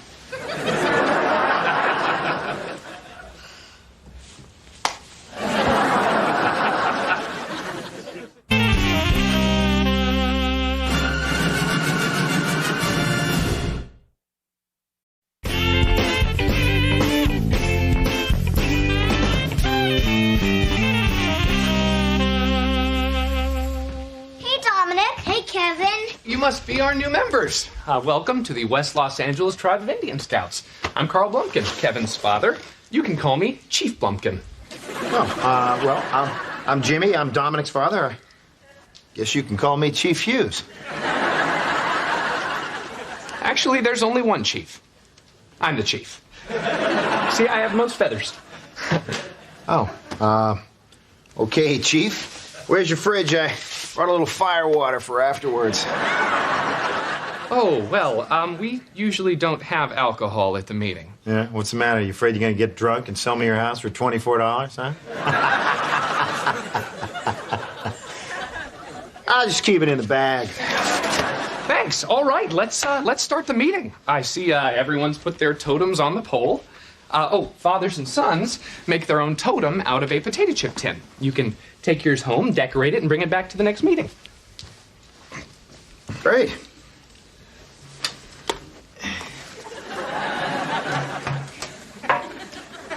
There aren't any chips in there. Oh.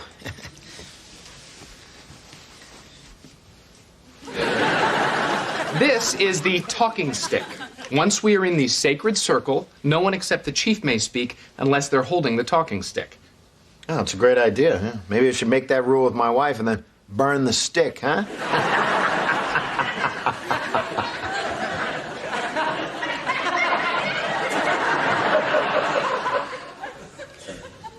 Sorry. All right, let's go around the circle and introduce ourselves to our new Indian Scouts. I'm Great Star, and this is Bright Star. I'm Talking Rock, and this is Running Rabbit. Now you can pick your Indian names. It could be an animal or something else you may find in nature. Can I be Silver Fox? Of course you can. Can I be Red Fox? that's what you want? You bet, dummy.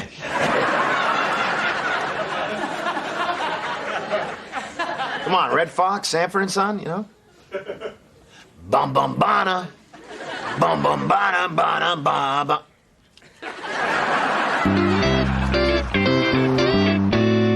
Jimmy, we're taking Logan and Sam out for a while. Dominic's in his room playing, and if he gets hungry, there's mac and cheese in the fridge.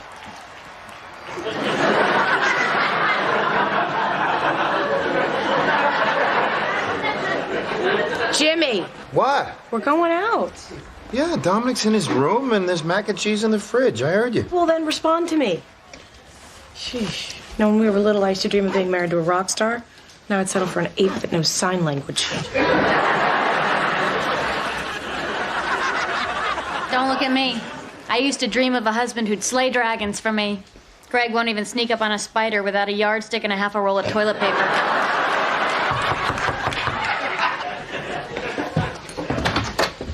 Hey! Billy? Hey! Hey, who's this little guy? That's my nephew. He and my sister are in town from Maryland, so I'm babysitting while she goes on some job interviews. Oh, what's your name, kiddo? He don't talk yet. Nathan? Look at that. He does talk. Anyway, since there aren't any kids in my building for him to play with, I figured we could hang out over here. Oh, well, actually, Christine and I are going to take the kids to Chuck E. Cheese. Perfect. Be good for the nice ladies. Whoa, Billy. No, we're not just taking him with us. You got to come, too. But you guys love kids. Oh, well, not all kids. And it kind of depends on where they come from. For me to care about them, they kind of have to be from my uterus. All right, fine, I'll go. But if he needs his diaper changed, you guys will help me, right?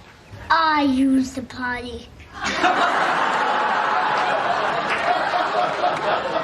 You're just full of surprises, aren't you? Hey, Jimmy, don't forget, you and Dominic have that Indian Scouts meeting at 7. Indian Scouts, huh? Yes, I forgot about that meeting. I guess I'm gonna have to set up the VCR to tape the late game. Dominic, come in here and bring that potato chip can. I can't believe you guys are doing Indian Scouts. Yeah, I know. It's kind of nerdy. It's not nerdy. Used to love it when I was a kid. Are we gonna decorate our totem now? Yeah, we just, slap some stickers on it or something. I can't just put some stickers on it. It's going to represent you at every meeting. Yeah, Uncle Greg was in Indian Scouts when he was little. Really? Yeah, it was great. What's your Indian name? Silver Fox? I'm Red Fox. Doesn't anybody watch Nick at Night? What do you think we should paint on it? First, I think we should put Indian symbols for your Indian name along the top here, and then maybe put some arrows around the edges here. And hey, we could spell out your tribe's name in symbols too. I mean, maybe you and your dad could. Hey, look, it sounds like you know what you're doing. Why don't you help him? Really? Please. Well, why not? I bet you I have my Indian Scout stuff in the garage still. You want to see all my feathers? Yeah, can you take me to the meeting tonight and show them to everyone? Well, I'd love to, but I don't think your father wants me to. No, go ahead. I don't mind. Really? Hey, you like it? Dominic likes it? I mean, I wouldn't mind staying home watching some Indians from Cleveland I got $50 on. Let's go get your feathers. Really? Okay. Hey, have you learned to sing the campfire song yet? No. Down by the wigwam early in the morning, somebody needs to make the fire glow. Little Scout is working to make the morning fire. Hack, hack, whack, whack, watch him go.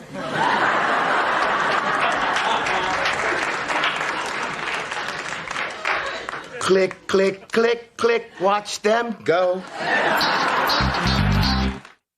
Oh, hello, Silver Fox. Hello. How? I'm Little Bear, Dominic's uncle. Oh, okay. Oh, nice to have you join us. Look, it's not a big deal, but you can't just wear the feathers. You have to earn them. Oh, really? You mean like when I learned semaphore to get my signaling feather, or when I painted a mural on a wall to get my creativity feather? I could go on, but I don't want to brag because you might take away my modesty feather.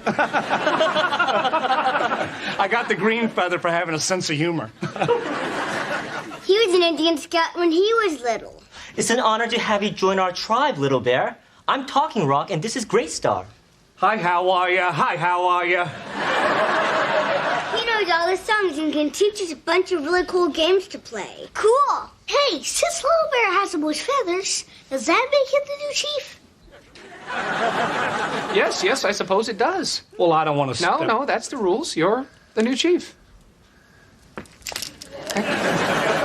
Cool. Well, as new chief, my first action will be to call Domino's and show you guys how to use every part of a buffalo wing. Is this on? I swear, it's just like riding a bike. Hey, how was Chuck E. Cheese? The place is a nightmare. 400 screaming kids and 200 screaming mothers. If you want to make $1 million, sell tie your own tube kits in that parking lot. Jimmy, have you been to Chuck E. Cheese? It's amazing. They got video games, they got pizza, they got this cute little mouse that comes out and does a little dance. That's how I always pictured heaven. Except the pizza would be free and the mouse would be Rebecca Romaine Stamos.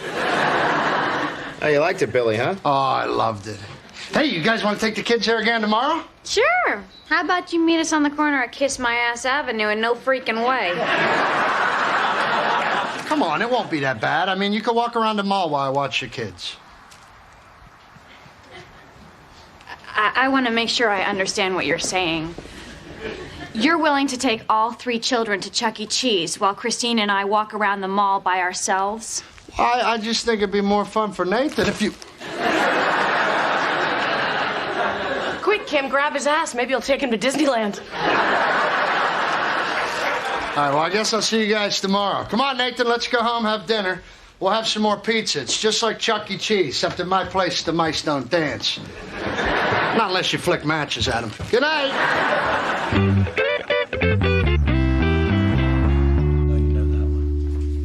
Write it down.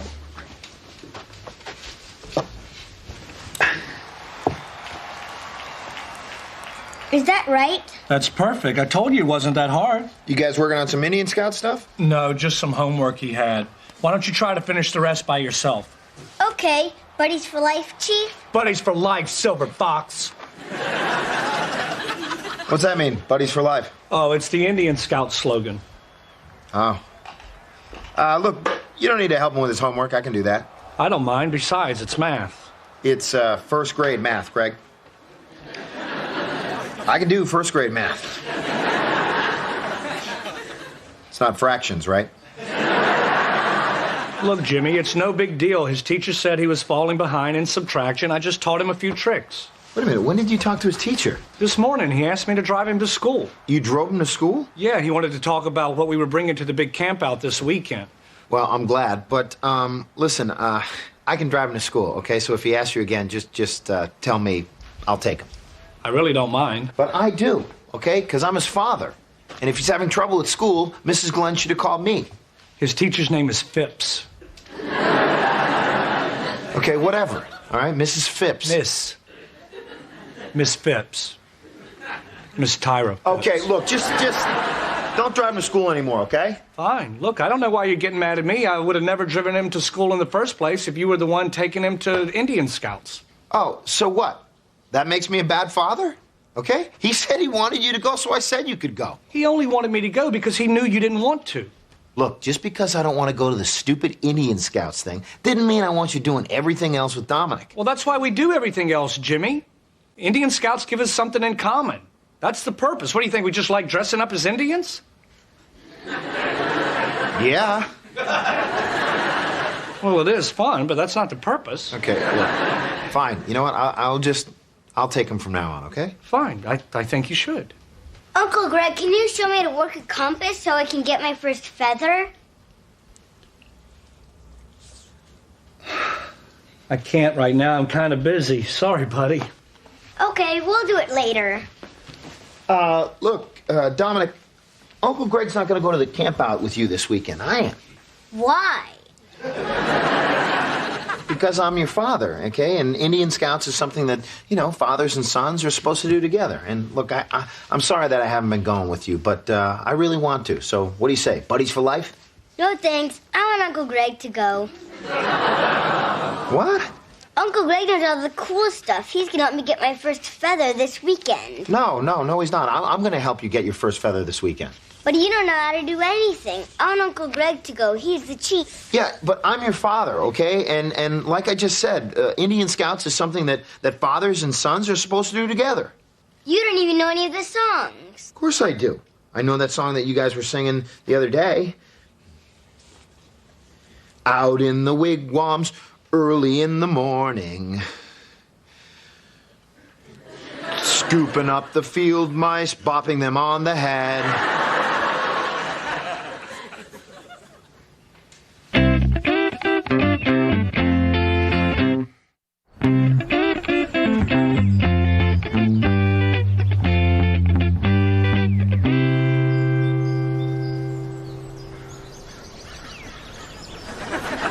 You're never gonna get a feather. We're going to get a feather. Uncle Greg can put up a teepee. Yeah, well, he might be able to put it up, but he couldn't sleep in it without his lumbar pillow and humidifier. Uncle Greg is a teepee feather. So will we, okay? Now, don't worry, we're gonna get a feather. Do some members of our tribe need some help from their Indian brothers? No. We can set it up by ourselves, thank you. Are you sure? We're sure we can do it on our own. Thanks. That's too bad. If you'd accepted our help, you would have earned your humble feather. Good luck, though. What is this, a game show?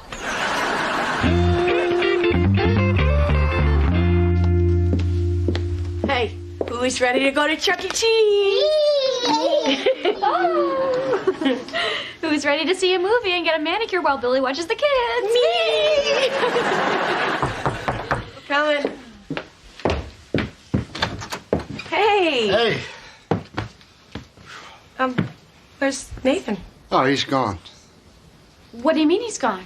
Oh, he's gone. My sister went back to Maryland. They left yesterday morning. Hey, is Jimmy here? I thought we'd watch a game.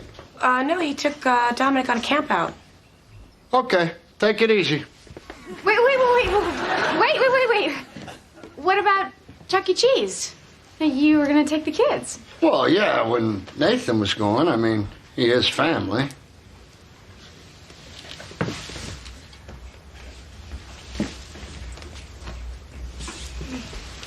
Uncle Barry.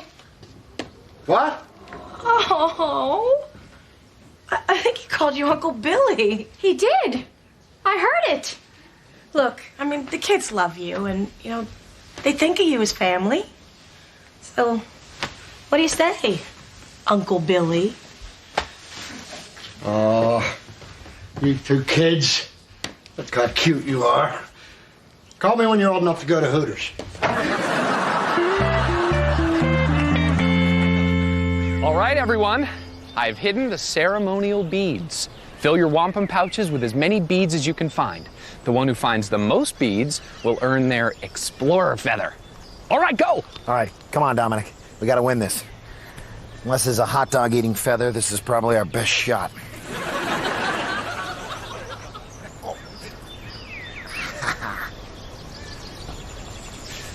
Something's in the bush. Okay, Scouts, get with your father. Look, it's about to rain. And remember what we read about mountain lions. Make yourself tall. Buddy, watch this. Don't worry, I'll just scare it away.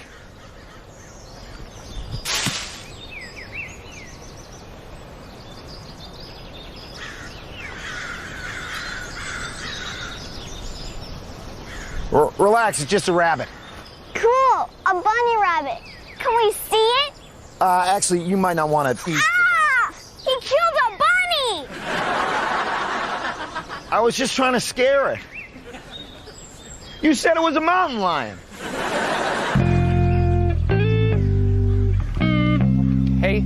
Hey guys, listen to this. It says here that the bunny's spirit will be lifted to a better place. He killed a bunny! You said it was a mountain lion. Wait. What did you say to them? I asked them if they could move to another place. They were nice. Here, they gave us some beers. They also offered us a hit off their peace pipe if you're into that kind of thing. I can't believe you just went over there. Weren't you scared? Scared? What's that pickup truck, Pabst Blue Ribbon, Leonard Skinner? That's my tribe. Thank you, Red Fox. You saved our camp out. Really, it's not that big of a deal. Somebody had to go over. No, somebody didn't have to go over there. But they did. And because of that, Red Fox, we owe you a feather. Is that the... Yes, it is. Red Fox, I present you with the most coveted feather we have. No one in this tribe has ever earned it. It is awarded to those who have shown bravery and strength to protect the tribe. It is with great honor that I present you with the warrior feather. I'm honored. But if it's all right, I'd like to give this to my son, Silver Fox.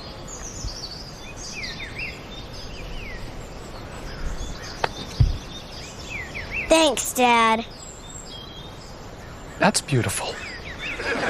Somebody get Red Fox a sharing feather, please. Really, it's not that big a deal. I don't deserve a sharing feather.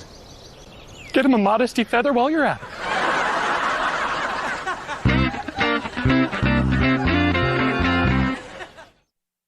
And we'd all like to thank Red Fox for his gift of these lovely bunnies that, as a tribe, we will take care of together and earn our nurturing feathers.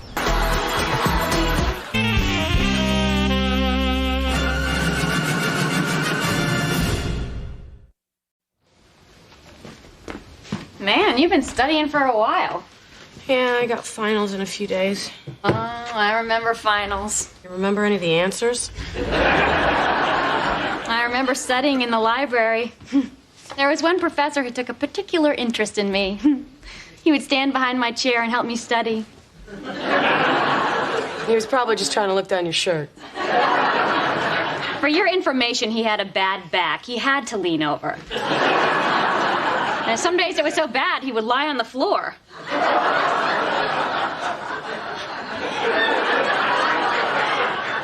Days you wore a skirt? Oh my God, I'm calling the college.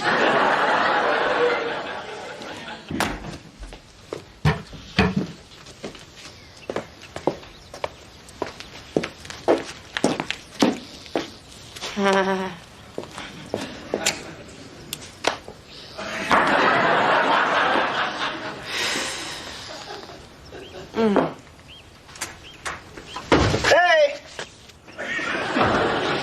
Hi, baby. How was the game? Great, we won. We are in the playoffs. Oh, good for you. Yeah, we were behind in the fourth, but Tony got this really huge... Honey, I think your ass is smoking. Thanks, baby. You're not too bad yourself. Why don't you get cleaned up? I'll meet you in the guest house. Christine? What is this? Okay, forget you saw that and you don't have to get cleaned up first. Christine, I can't believe you're smoking again. No, I started again last week. I think with all the pressures of finals and trying to take care of the kids, I just wanted to, I don't know, die sooner. You know you have to quit. I know. Well, are you gonna try to patch again? No, I don't like having those things around the house. Remember when Dominic skinned his knee and thought they were Band-Aids? He was running around the house like a rat on crack. Oh, I'm gonna have to go cold turkey. Oh. What, you don't think I can do it? No, it's just that, last time you quit cold turkey, you were a little mean. That's ridiculous. I'm always mean. You threw the microwave at me. Well, if I remember right, you had it coming. I asked how your day was going. And then you knew.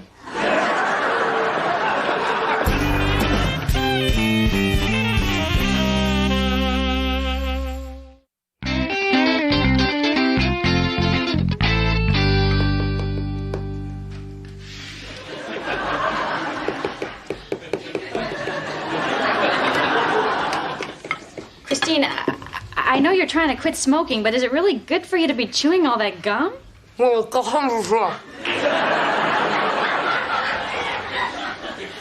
did she say? She suggested that you go love yourself. Well, everyone, I don't want you to get too excited, but there's a chance I may soon be Executive Director of Business Affairs. I thought that's what you were already. Oh, he's the manager of business affairs. No, I'm not. I'm the Executive Manager of Business Affairs. I got that promotion over a year ago. Oh, that's right. That's when you got your own bathroom. That was so great for you. Greg has a hard time using public bathrooms. Kim, I'm over that. I now hover. So, this is a promotion? Yeah, I mean, if I get it, it's still between me and this other guy, Stewart. When it comes to cost analysis and future projections, he's a regular John Maynard Keynes. He was the father of modern economic theory. Him good with adding machine. Wow, this guy Stuart sounds like a bigger nerd than you. He is. So, what are you going to do to make sure you get the promotion? Same thing I've always done. Work hard, do a good job. Well, yeah, that's gotten you to here, but now you got to do something that's going to, put you over the edge. You got to schmooze. I don't schmooze. Oh, come on, man. Everybody schmoozes. Not me. I'm not kissing butt to get this job. I am not talking about kissing butt. I am just talking about romancing it a little. I just don't want to be one of those guys that sucks up to his boss to get ahead. But you don't mind going to church. What do you think prayer is? Just sucking up to the big boss. It's like, hallelujah! Trust me, he knows you don't want to be there. Well, if you know so much about this, why don't you write a book about how to become successful and then read it? All I'm trying to say is you got to do whatever it takes to get ahead. I try to spend time with my boss every chance I get. Why do you think I play on the company softball team every Saturday? To get out of watching the kids? To have an excuse to drink beer at 10 a.m.? To relive your high school glory days and prop up your fragile ego?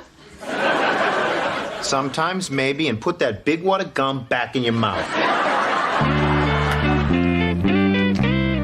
Hey, you all came. Of course we came. It's the playoffs. Sorry, we're late. Oh, no problem. The game's running a little late. The caterer couldn't get his omelet cart working.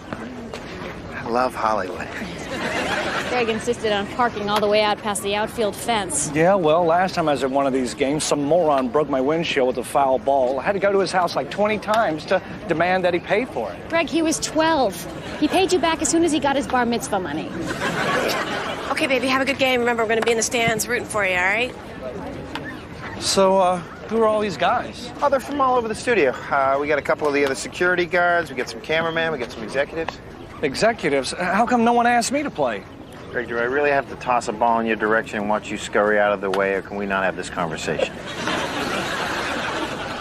They got the omelet cart working. You ready to go, Jimmy? Oh, you bet, Georgie. Oh, you better hurry. They're running out of goat cheese. Oh, hey, Greg. Hey, Mr. Savitsky.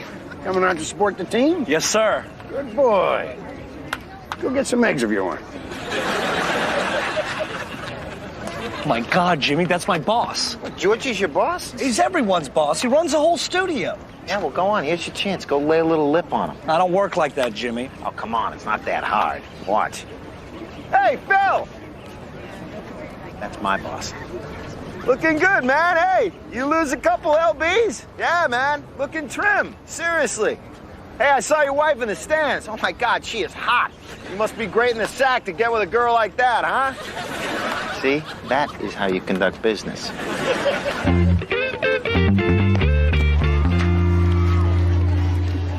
Stupid ketchup packets are like little grenades. You know, I've been thinking about your promotion. And it wouldn't kill you to go over and have a conversation with your boss. Kim, I'm not gonna kiss butt. All right, listen, Greg, I've been real patient so far, but I need a new dishwasher. I'm not asking you to tickle his ass with a feather. Just go talk to him. Fine. Go get him, Jimmy. Jimmy. Yeah. Hey, what's the score? I want to go talk to Mr. Savitsky, and I want him to think that I've been paying attention. It's tied in the last inning, and there's 2 outs. Come on, Jimmy, you're up. Go get him, buddy!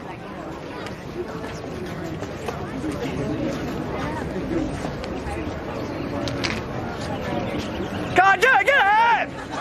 Please, Greg, we're just trying to get a hit here, not cure cancer. Yes, we are, sir. Yes, we are. So anyway... Oh, my God, that's gonna get out of here! Yes! Yes! Hey, that hit some poor SOB's car! Yes, it did, sir. Yes, it did.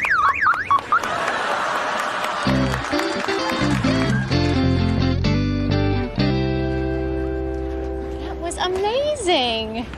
You won the game, Dad. Yeah, great shot, baby. Well, I did it for you, you know? I figured if I could win the game, you could win your fight against cigarettes. Thanks, Jimmy. I just stopped thinking about them. Well, fortunately, you didn't break my windshield, which is good, because now when I drive, I'll have a clear view of that big dent in the hood. There he is. There's the hero of the game.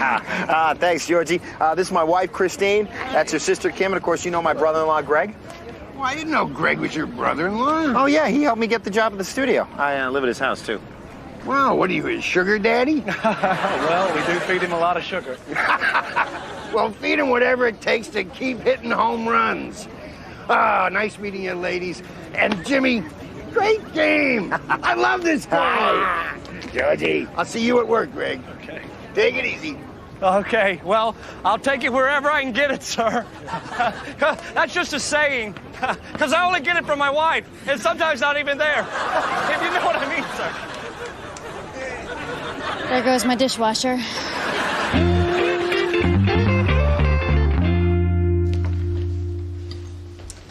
What's this? Leftover Monday. No, Kim, I should have called you from work. I had half a meatloaf, some cold kung pao, 2 hard-boiled eggs, and some applesauce for lunch. Hey, Greg, you remember the food we didn't like on Tuesday? It's back. Well, no leftovers tonight. I'm taking everyone out for dinner. You are? Why? Because you were looking at the new executive director of business affairs. That's great! Congratulations! Oh, I'm so proud of you. Yeah, it was amazing. I was sitting in my office this morning going over some production reports, and Mr. Savitsky comes in. I mean, he's never been down to my office before, so my heart's pounding. Wait a minute, I'm getting ahead of myself. Earlier in the day, I had heard some rumors. Yeah, you know who would love to hear this story? The waiter at the Outback Steakhouse. Come on, I'll get Sam ready. Come on, kids. Hey, congratulations, man. Thanks. Yeah, so I guess the old Hughes swings paid off. What's that? You know, the home run I hit? Yeah, what are you talking about? Well, don't you think it's kind of a coincidence that I hit a home run to win the big game for the company team, and the next day you get a promotion? Wow, when you put it like that, I guess I never realized just how big of an idiot you are. I mean, one has nothing to do with the other. I got that promotion because I deserve it. Yes, but didn't you say the other guy deserved it too? Everybody ready? Jimmy thinks I only got the promotion because he hit that home run yesterday. I didn't say it's the only reason. I just think it might have helped put you, you know, over the top. Never thought about that. Because there's nothing to think about. Nothing, okay? I got that promotion because I deserve it. End of story. I mean, it's crazy to think that Jimmy hitting that home run had anything to do with me getting that promotion. Huh. I never thought about that. Because there's nothing to think about. Stop thinking about it. Thinking about what? Your daddy got Uncle Greg a promotion. Cool. Would you stop telling him that? You're going to poison the kid's mind. I don't see what the big deal is. I mean, it's not a big deal. It's just not true. I don't know. Maybe you should ask your boss about it. Well, fine. Maybe I will. It's just going to make you look like an idiot. Or maybe you're going to look like an idiot. No, maybe you're going to look like an idiot. No, maybe you're going to look like an idiot. No, maybe you're going to look No, maybe you're going to look like an You idiot. shut up! You both look like idiots.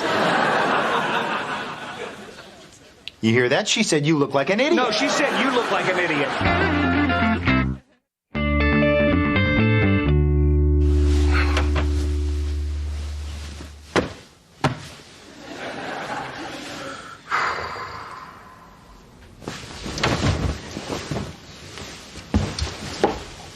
What is wrong with you? Well, the home run. You know, like the head of a public corporation is going to be handing out promotions because somebody hit a home run. It's laughable. Yeah, laughable. Yeah, it's hilarious. Can we go to sleep? I just don't want Jimmy walking around thinking he had anything to do with me getting that promotion. Oh, why? What's the big deal? You know it's not true. Why don't you just thank him, let him think what he wants? Kim, so what? So he can think that this is how the world works? So he can continue to live in my guest house and wait for his numbers to hit? It's like the world's one big lucky scratcher to him.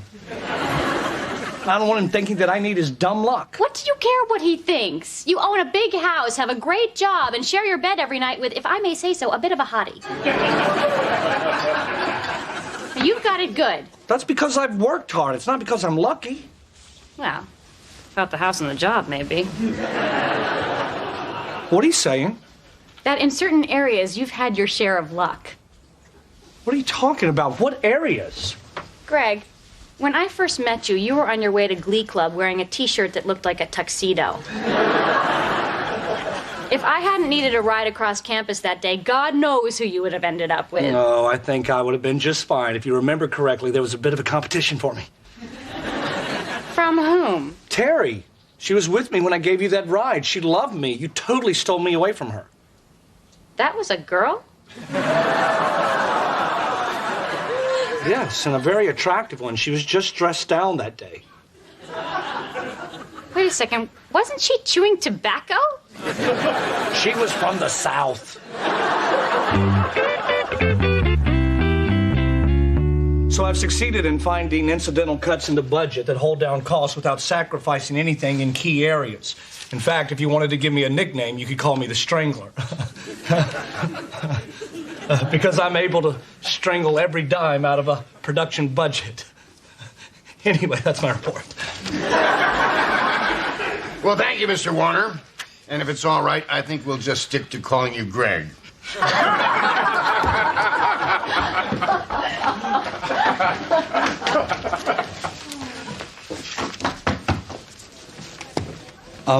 Mr. Savitsky, could I speak with you a second, please? Look, if it's about that joke, don't sweat it. But for future reference, Joe's brother actually was strangled.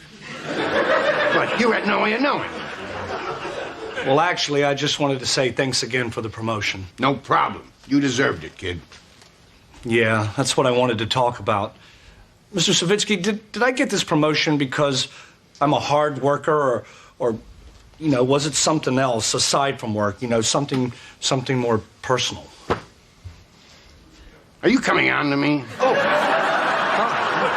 of course not, no. Are you saying I'm not attractive? No. I'm not saying that either, sir. Of course you are. You're a handsome man. Hey, easy, Warner. I'm just yanking your chain. Look, you got promoted because you work hard. Your record is exemplary, and you're very good at what you do. No, thank you, sir. Frankly, I don't know how you do it. If I had to sit in your office all day crunching numbers, I'd hang myself. But you have a knack for mind-numbing work. Wow. Well, I appreciate it, sir. It's just I only bring it up because my crazy brother-in-law's got this idea that he had something to do with me getting that promotion. You mean Jimmy, the guy who hit the home run? Yeah, he thinks the fact that he hit that home run was the reason I got the promotion, which is ridiculous because you yourself said it was because of my work record. Of course it was. Thank you. That's all I need to know. But it was a close call between you and Stewart. But in the end, I decided you were the guy for the job. Thank you, sir. But when did I decide that? Was it after the home run? Huh. Well, I don't want you to rack your brain about it. No, you bring up a good question. You got me thinking. Well, don't think on account of me, sir. It was after the home run. On my way home. I was feeling good about the game, and I thought, well, maybe I'll ask around about Greg Warner one more time. Huh. I guess you did get the job because of your brother-in-law. What do you know? I guess you owe him a drink.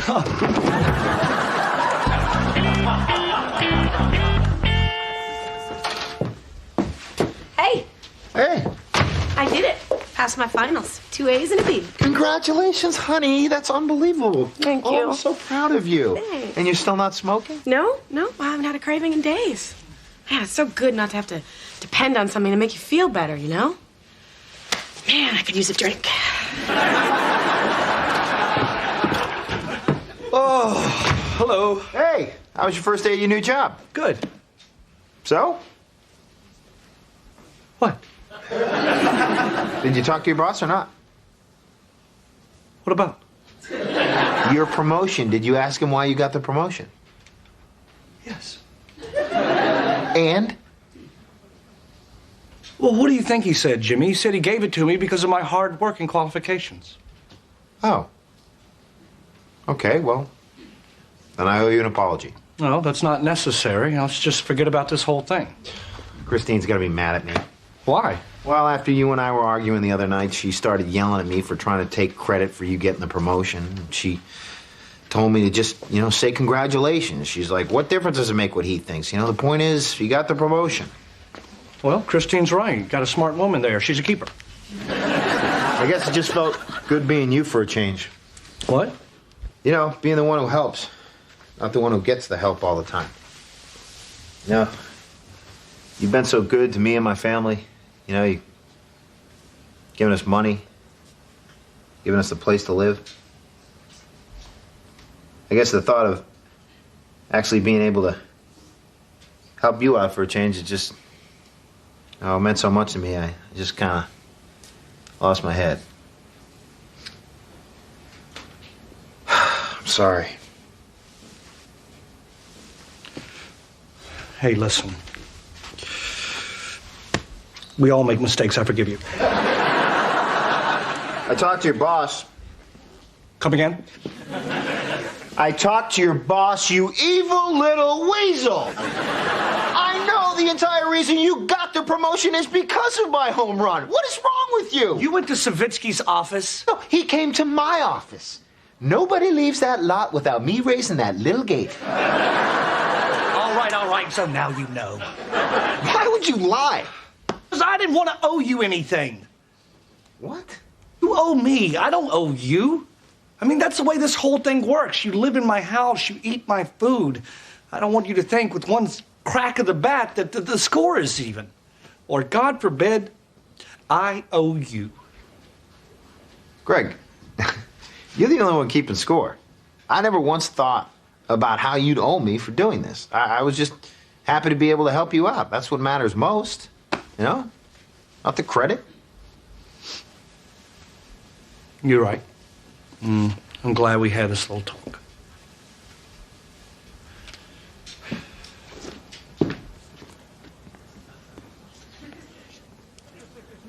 You're welcome!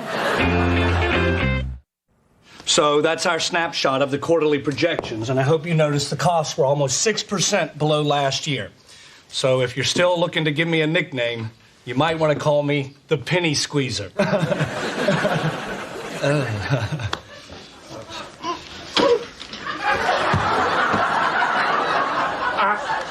Listen, Mike's wife, Penny, was killed by a boa constrictor. Again, there's no way you could have known that.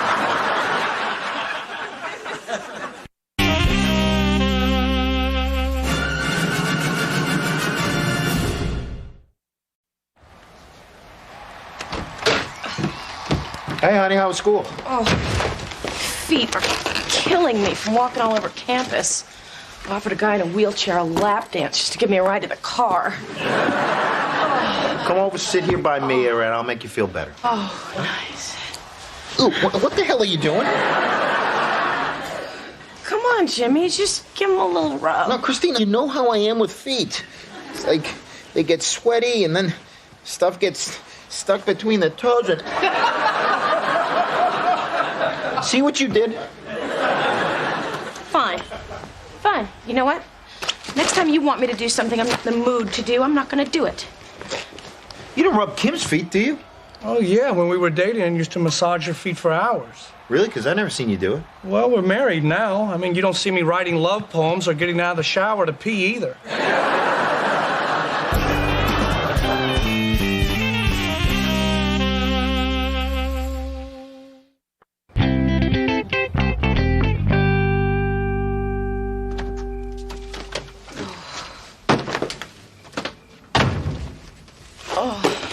Long day, huh?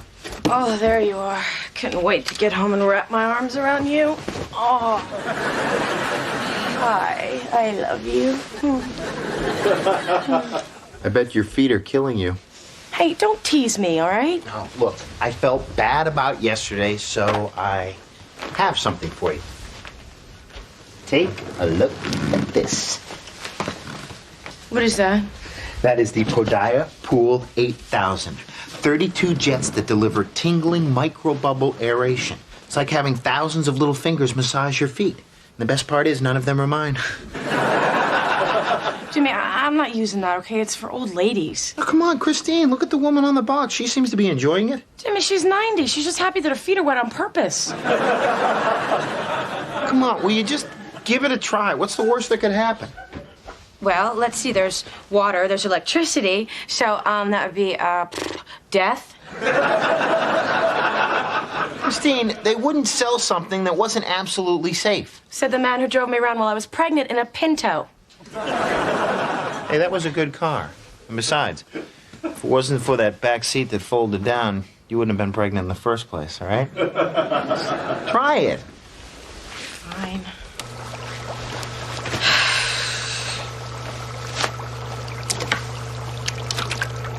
Oh, wow. Oh, wow. Well? Ooh. It's pretty good, huh? Yeah.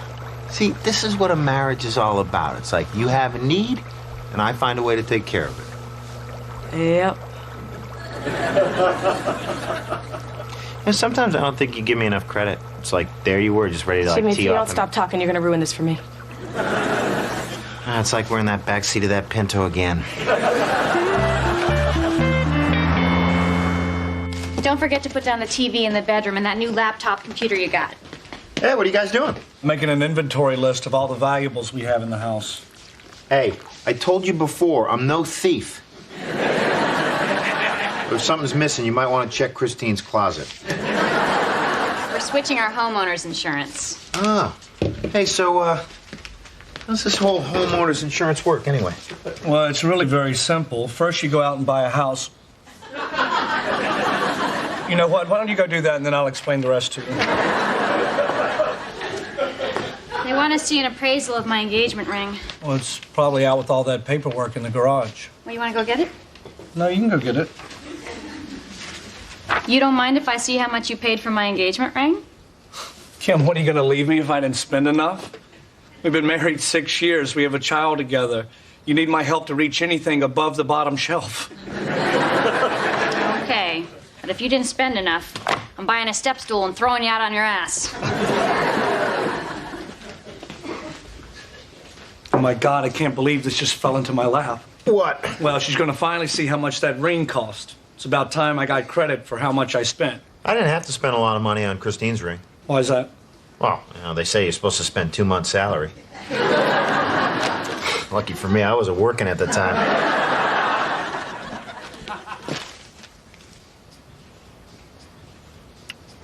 Wow. What in the world was that for? I can't believe how much money you spent on this ring. Well, that's how much you meant to me. It's not even like you bought it at some discount store where you got a deal. This is the best jewelry store in D.C. I know. The best for the best. Greg, Yeah, honey? when did you buy this ring? What's that? The receipt says you bought this ring 2 years before you met me. Well, that's ridiculous. How would they know when I met you?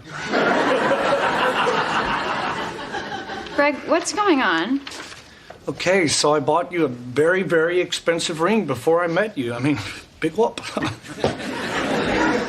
Why would you buy a ring before you even... You bought this ring for someone else. This is someone else's engagement ring. No, I didn't. That's your engagement ring. I didn't even ask her. Kim, I didn't. I came straight home from the jeweler's. I was going to ask her for her hand, but it was already busy in my roommate's pants. Well, Greg, why didn't you just return it? Because it was for jewelry store credit only, and I'm not Mr. T. Besides, it was a beautiful ring, and I knew I would get married someday. I can't believe you bought an engagement ring for someone else and tried to fool me by having Kim engraved in it. Kim, I would never try to fool you. I didn't have Kim engraved in it. Her name was Kelly Irene Maynard. It's a miracle, really, when you think about it. What are you doing? I don't want it. Kim, you're being ridiculous. I'm not wearing someone else's ring. Well, now what am I supposed to do? Well, it's very simple. First, you try not to be a cheap bastard.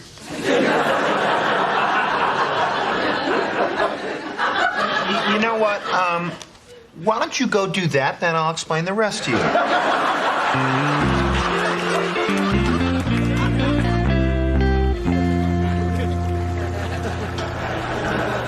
Hey, the kids are asleep. Kids. Ah, in for another dip. Oh, yeah. Yeah. You want to know how to take care of my baby? Huh? Oh, yeah. Yeah. Well, what do you say I turn down the lights and massage the rest of you? And when I say the rest of you, I don't really mean the rest of you. I mean a couple of strategic locations. And when I say strategic locations, I don't really No, mean... I get it. All right, why don't you get your feet out of that thing and come on over here. But the water just got nice and warm. And you know what? Actually, the acupressure jets, they haven't finished their full cycle yet, so... Christine, okay, I gave the kids their bath. I did a load of laundry. I don't know about you, but I consider that foreplay.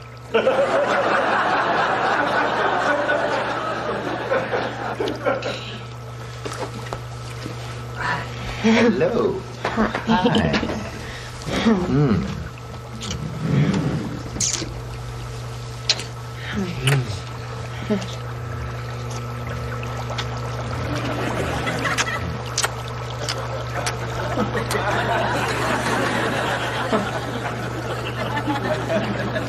What are you doing? Nothing.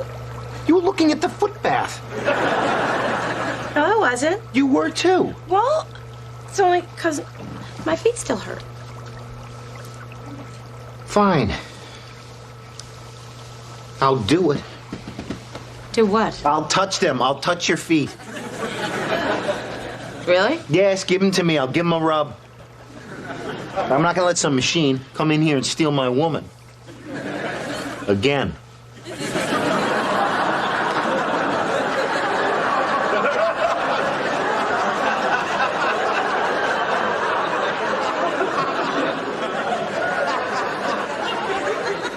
Just put them up here. Let's do this.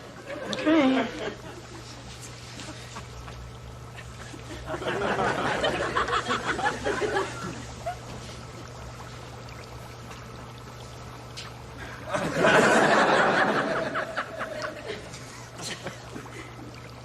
Hey, it's not so bad. Kind of like grabbing hold of a long hand with stubby fingers. Hey, this is all right. Yeah. Hey, see? We don't need that stupid machine anymore. Huh? How's that feel? Great. Yeah.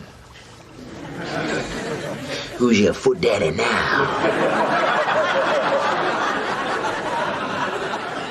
You are. You're the best. You're the best.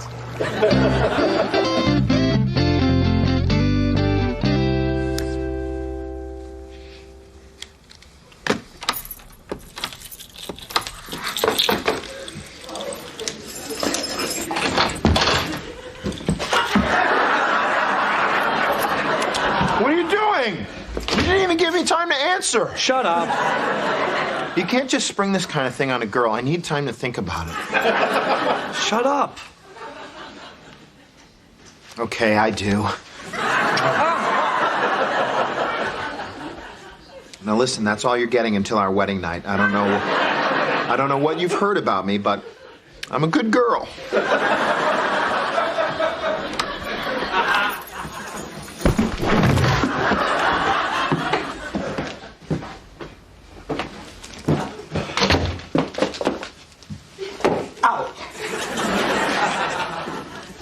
What's this? Will you marry me?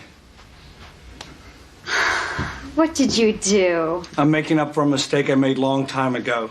I should have never given you that ring. You bought me my own ring? Well, technically, he tried to give it to me first. Shut up! Will you marry me? Yes. This is the same ring. I know. Isn't it great? I found one exactly like it. No thanks. What? I don't want it. I don't want to wear a ring that reminds me of one that you bought for another girl. But you love that ring. I figured you'd want one just like it. One that I bought for you. Sorry, I don't. Well, fine. Why don't you tell me what kind of ring you want, and I'll go out tomorrow and buy it. Or better yet, come with me, pick one out, and I'll pay for it. You just don't get it, do you? No, I don't. I never know what the hell is going on. We've been married all this time, and you're just figuring that out? Apparently, you don't get it either, lady. Greg. Women are different. The normal person would just tell me what she wants. And then you would do it. Exactly. And then she'd think the only reason you did it is because she told you to do it. She doesn't want that. What? 1 year I drove a shuttle bus at Lilith Fair.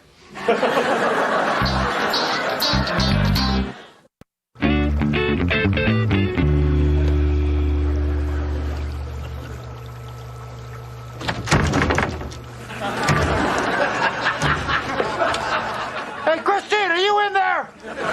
Coming. Hey, whew. You home early? Are your feet wet?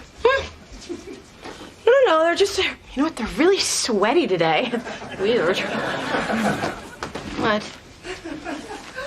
You were using the foot bath again. I wasn't using it, I just took a quick dip. The water is boiling hot, okay? The cord is warm. How long have you been using this thing? Only since... What time did you leave for work? Okay, that's it, okay? You'd rather be with that thing than with me? I want it out of our house. No, Jimmy, please. I'm sorry, Christine, but this has got to stop. Look, I want to stop, I do, but it just feels so good. It can't be that good. Oh, it is. Better than me? Oh! It's my fault. I brought that thing into our house. Well, I have an idea. What? Well, maybe we could, use it together. You mean like a threesome? Yeah, if that's what you want to call it. Yeah, I think that's what I want to call it. I mean, it's the closest I'm ever going to get to one. Well, come on, give it a try. Okay.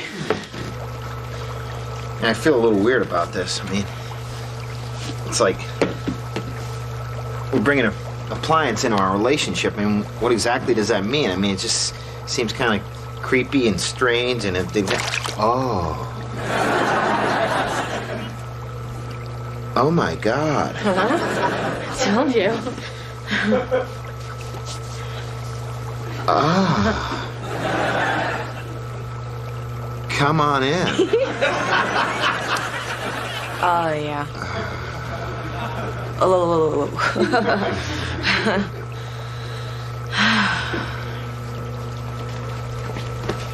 Ew, that's gross. Oh, honey, we're just soaking our feet. Well, why are you soaking them in the new potty?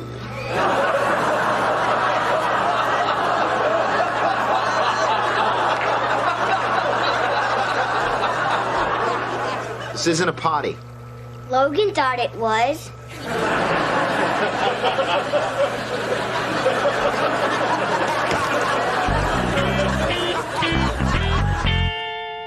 Well, I give up. What? I give up on this whole engagement ring thing. I don't know what you want. All I know is you can't tell me what you want, or else you won't get what you want. I thought I married a woman. It turns out I married a Rubik's Cube. You didn't even try. Didn't even try. What do you think I've been doing all weekend? I've been to jewelry stores in every mall, Beverly Hills. I even went downtown to the Diamond District. I've looked through every filthy eyepiece in the city. A diamond may last forever, but I'm going to have pink eye for at least a week.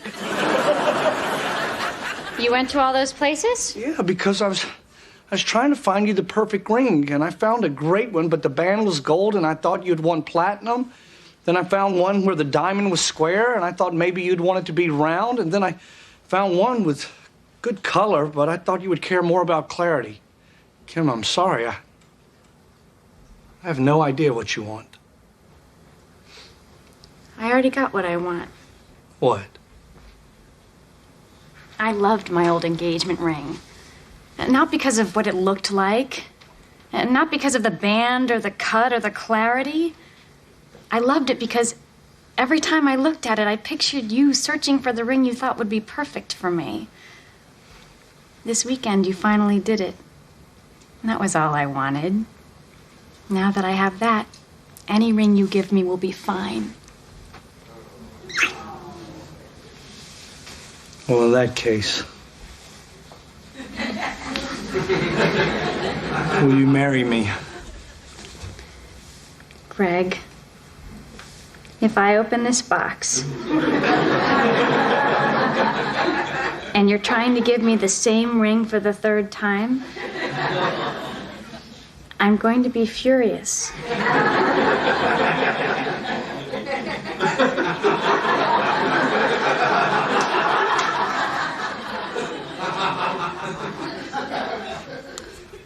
I'll give you $1,000 if you give me that box back. I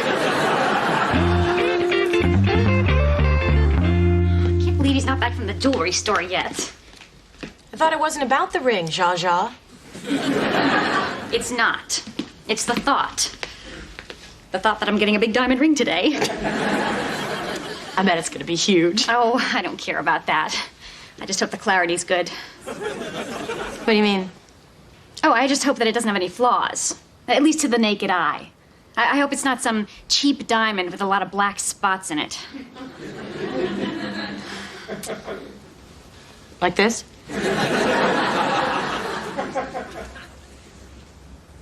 Well, it's the thought that counts. Stupid Jimmy told me this was a South African leopard diamond.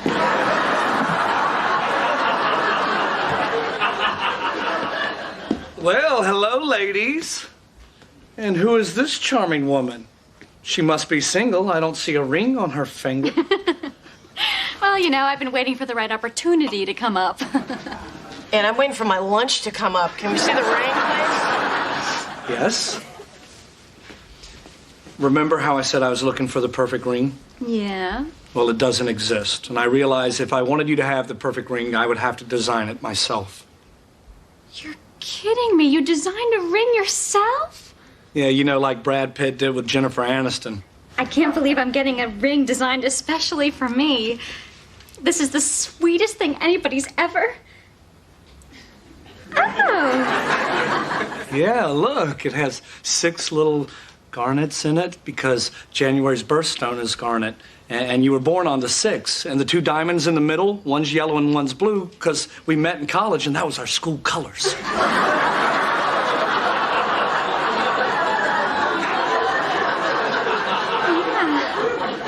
Sure. Of course they were. What do you think about the band? Oh. You got it engraved on the outside. Yeah. That way you don't have to take it off to read it. Go ahead, read it. Te amo, bonita muchacha. Yeah, because we had that Spanish class together, remember? What do you think? It's one of a kind. The jeweler promised me that he'd never make another one like it. I'm gonna go get the camera. We'll take a picture and you can send it to your mother.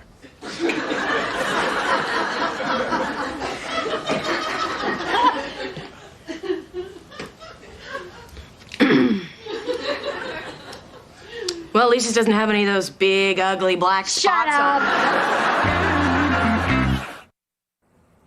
And the next item up for sale on the National Shopping Network. Wow, this is unbelievable. We have one of the rarest of all jewels, the South African leopard diamond. Christine! One of the world's most precious stones. They are in short supply all over the world, making them extremely sought after. Christine! We have only 30 left at this one-time only price of $89.99. What? Never mind.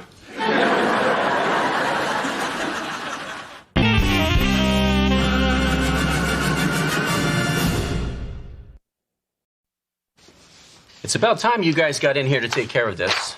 I've been telling Greg for months he needs to have a will. I just want you to shut up. Every time we play golf, all he talks about is me dying. Well, we've got to talk about something while you're trying to get out of the sand trap. Okay.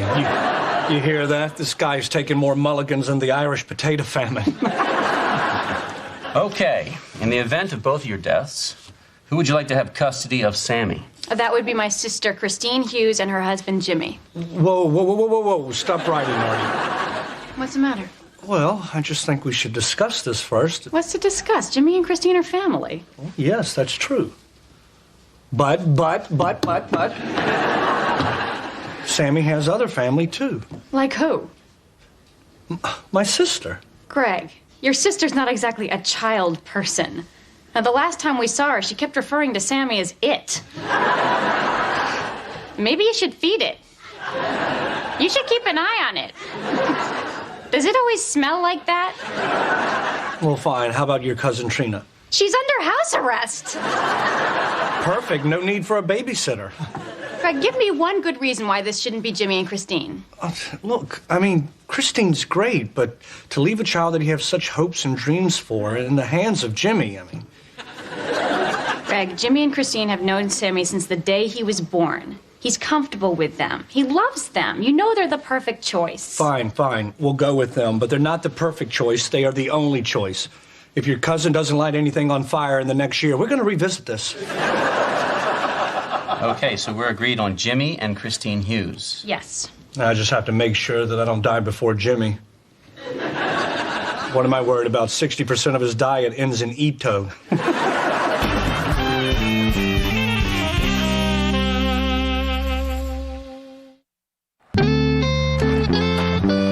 Hey, we need to talk to you guys. We just got back from our attorney.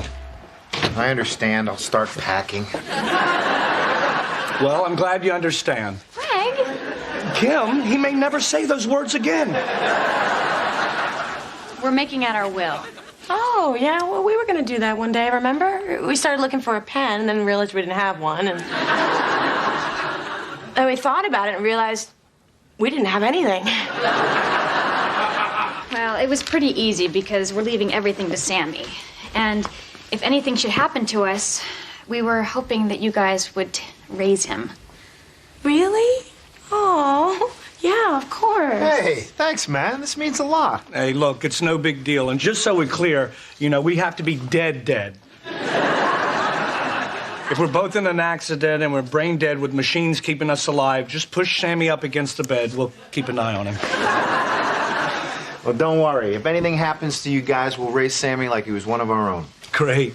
I spent all that time teaching him how to use a fork. Look, I feel kind of funny bringing up money at a time like this, but we are talking about another mouth to feed on my salary. How am I supposed to pay for that? Oh, Greg has tons of life insurance through his company. You'd have more than enough. Really? How much? Well, don't worry about it. $1 million? I don't know. Something like that. Hey, Christine, did you hear that? We'd be millionaires. Are you happy now? I'm worth more to him dead than I am alive. Craig, relax. I mean, we know this is never going to happen. Yeah, it's kind of like the lotto, Even though you're probably not going to win, it's still fun to think about the $1 million. Except in this case, I'm not waiting for my numbers to come up. I'm waiting for your number to come up. So, God forbid anything happens, would the money be in our name or in Sammy's? Greg's sister would handle the money. And if you needed anything, you would just ask her, and she'd write you a check. So let me get this straight. You'd trust us with your kid, but you wouldn't trust us with your money? Well, I mean, if you lose my kid, there's a chance he may find his way home from the racetrack. If you lose my money, it's gone for good. Hey, look, just because I don't have any money doesn't mean I can't be responsible with it. I could be, especially if it was somebody else's. Oh, I don't know, Jimmy. I mean, I love you, right? But come on, you are the guy who traded Boardwalk for Baltic because you like purple. Hey, look, I'm a lot better with money than I used to be, and I've learned a lot by watching the way that you guys handle things. And I'm in the process of fixing my credit, and I got a retirement plan at work. Yeah, and you've totally given up the dream of Dominic joining a boy band to pay for college. The boy's pretty, but he's not boy band pretty. You know, Greg, it actually would be easier if Jimmy and Christine handled both our money and Sammy. And what makes you think your sister would do a better job anyway? Come on, Kim, are you kidding me? Do you have any idea what Jimmy would do with $1 million? He'd be like a kid in a candy store. And I literally mean he would buy $1 million worth of candy. I think he'd be fine. You know, we could at least give him a chance to prove himself. You know, give him some money and see if he can be responsible with it. Hey, we've got that tax refund. That's like found money. Found money? I earned that. They're just giving it back. How can it be found money when it's still yours? Ooh, I found a couch. Oh, lucky day. Don't tell anyone. I think I'm going to keep it. Come on, Greg, give me a chance. Greg, it's my money, too. I really think we should let him try. I'm going to give him $1,500. Fine, give him whatever you want. It'll be the best investment I'll ever make. Because when he loses all of the money, this will never come up again, and I'll know the rest of my money is safe forever. Hey, Greg, you know what? I might surprise you. I might be smarter than you think. Really? Let me ask you this. Would you like the $1,500 in a lump sum, or should I give it to you $100 a day for 10 days at 10% interest a day? Well, I think you know as well as I do that the interest rate fluctuates according to the ratio NASDAQ Greenspan. Is he still looking at me?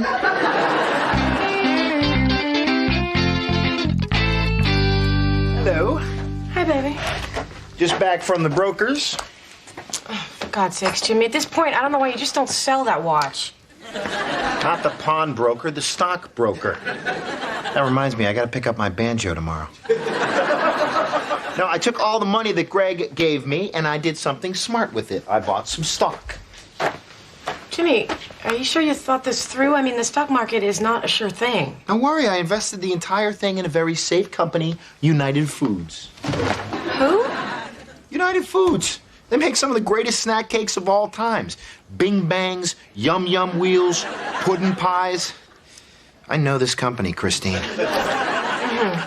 So basically, to counter Greg's argument that you'd be like a kid in a candy store, you went out and invested all the money in pies. Hey, it's better than a bank account, okay? It may not be some big, fancy stock, but historically it goes up a little bit each year. And the broker said it has a very low P/E ratio right now. There's never been a better time to buy. What's the P/E ratio? I don't know. Pies to everyone? Well, either way, the broker said it's a good stock. Well, if the stock guy says it's a safe stock, I'm sure it is. Can you check out a financial website for me? All right, there you go.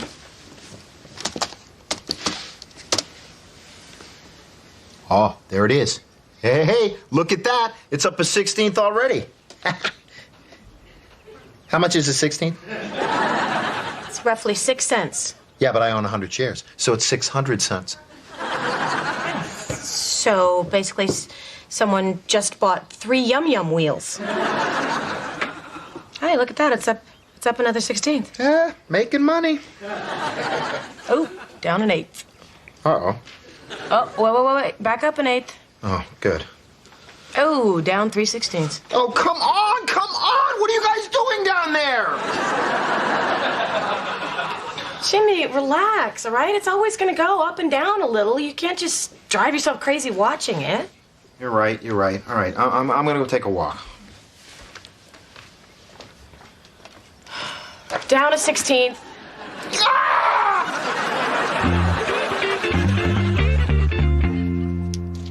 Did you guys see where I went in? I thought maybe I could fish it out.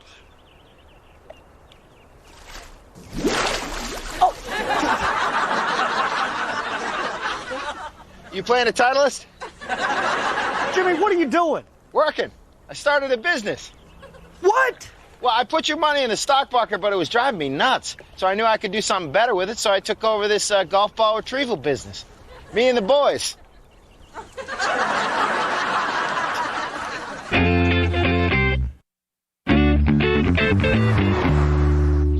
some haul today, huh, boys? Yeah, we got 300 golf balls and 2 turtles.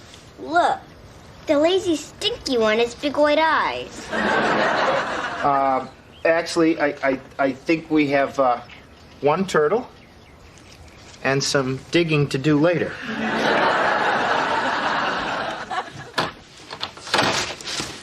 Hey, how was golf today? It was great. On the 3rd hole, I had a birdie. On the 6th hole, I chipped one in. And on the 9th hole, I ran into Jock who stole our money. What? You're not going to believe what Jimmy did with the money you gave him. Hey, guys.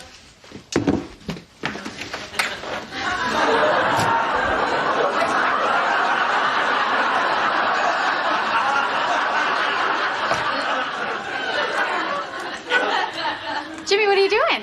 Jimmy started a golf ball retrieval business. Tell her about it, Jim. It's great. I go to the golf course on the weekends, and I dive for balls that were lost in the lake, and then I clean them, and I sell them to the local golf shops. Oh. Sounds like a good plan. Yeah, it sounds great. It combines his love of sports and his love of living off stuff other people paid for.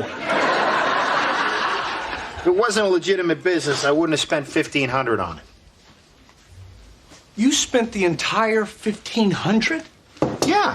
I mean, you got your 2-day diving certification class. That's $350 right there. Then I had to lay out $700 for the wetsuit, the air tank, and the collecting bags. Then there's insurance. Okay, that ran me about $85. Of course, there's the fee. I got to pay the club to let me dive, and that pretty much took up the whole chunk of change right there. Wow, you actually took a scuba diving class. Yeah, how wonderful it is that we can fund your hobbies. Would you like to learn the piano? Maybe take tap dance? Because I got a paycheck today, and as we all know, that's found money. For your information, I got almost 500 balls today, okay? The pro shop is paying me $0.25 a ball. So when all is said and done, I'll have made $125 in 1 day. Wow, that's pretty good. I'll have your initial investment back in less than 3 months. Then it's all profit. You've really thought this through, Jimmy. Greg? We'll see. Oh, come on, admit it. I'm pretty good with this financial stuff. I'm beginning to feel like a regular Jimmy Buffett. You mean Warren? Who's Jimmy Warren?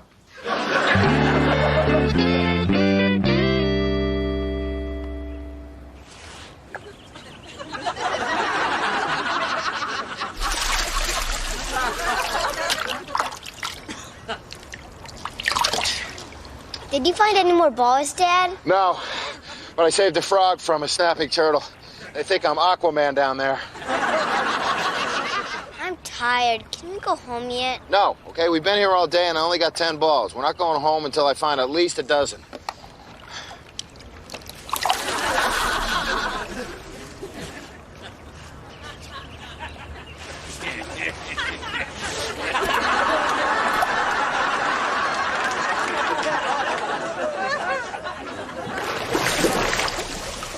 Let's go home, boys.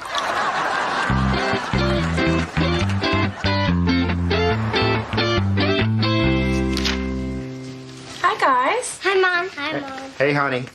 Hey, guys, great job today. Why don't you go get washed up, okay? So, did you get to work on that list of stuff you want to get done around the house? Yeah, finished it. Wow, you finished all those things? No, I finished the list. And then I took a 2-hour bath.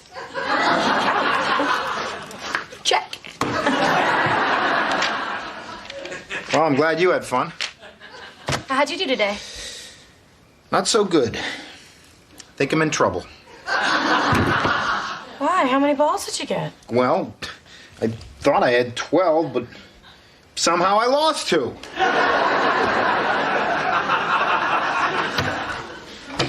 But you got so many the other day. How is that possible? I don't know. I guess I got them all. And nobody must have fished out that lake in months. Well, why don't you just try another golf course? I mean, there's lots of clubs around here. I can't. They already have people who do this. Well, guess you're just gonna have to go tell Kim and Greg things aren't working out. And admit that I can't handle money? No way. Well, so what are you gonna do? I don't know. But I will think of something.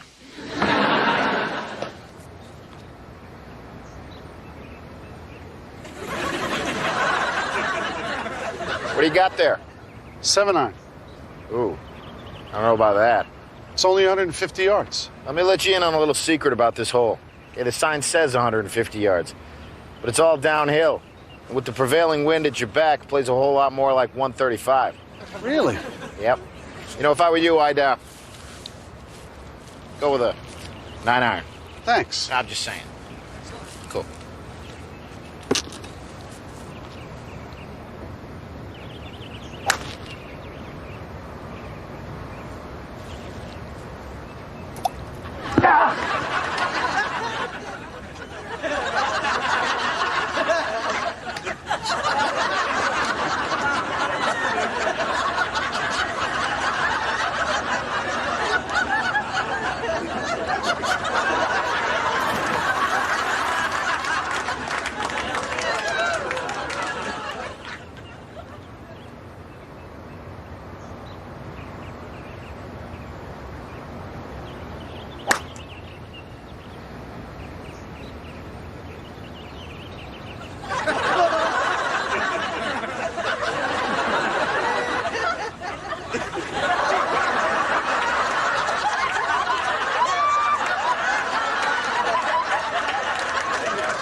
Wow, that's some big raccoon, huh? I wouldn't go near that thing. Probably rabid. Careful.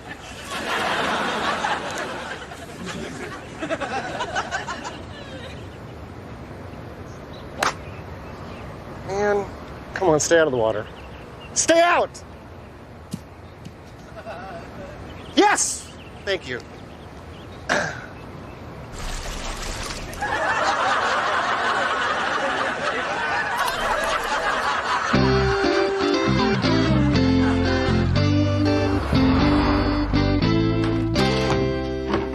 I'm out. What? I'm giving up the business. Turns out I didn't do enough research. Only good golfers play this course because it's so hard, and good golfers don't hit the ball into the water. By the way, Greg, I found 6 more of your personalized golf balls. Hey, guys, listen. Just because we failed out there doesn't mean we have anything to be ashamed of, okay? We put in an honest day's work. I want you to go reach under the fence, grab the neighbor's hose, and clean off these balls we stole.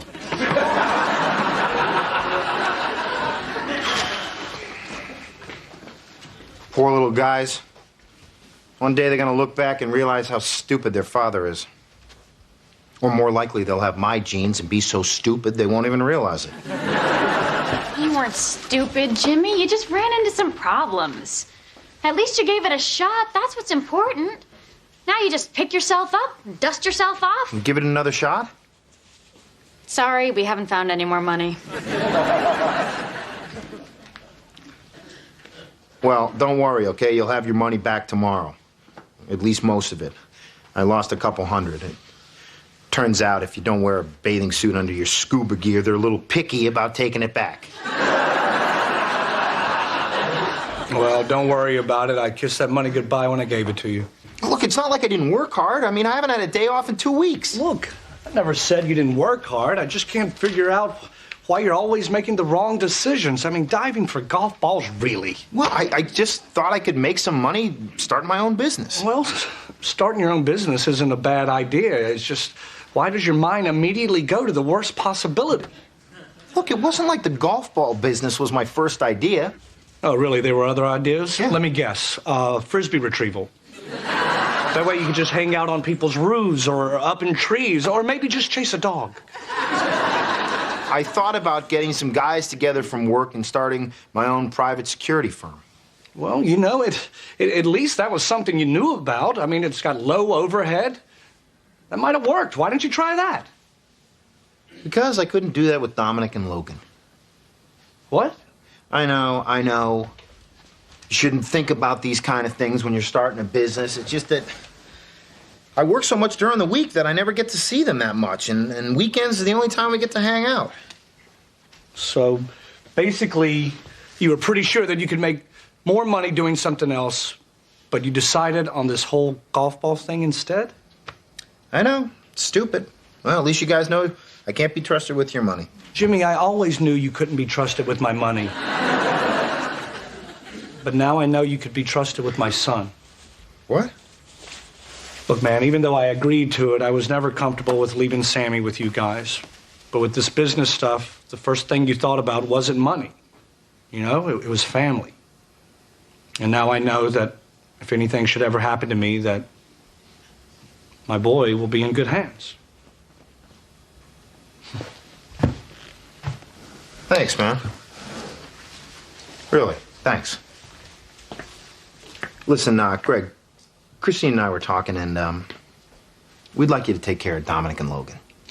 We'd be honored, but you don't have to worry about that because none of us are going to die anytime soon. Yeah, I'm not talking about dying. I'm talking about this weekend. We're thinking about heading up to Santa Barbara and trying to unwind after this whole golf ball fiasco. I can't wait to get a massage.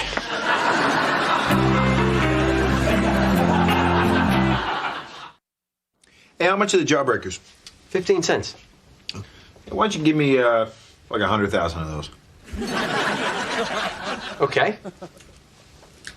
You got any malted milk balls? Yeah. How much? 10 cents. Why don't you give me like 80,000 of those? Okay. You do have enough money to pay for all this, right? Yeah, my brother-in-law got hit by a bus this morning. How much are the Zagnuts? Jimmy, wake up. You're drooling all over the couch again. I just had this dream that you were dead. You were in a candy store, weren't you? Yes.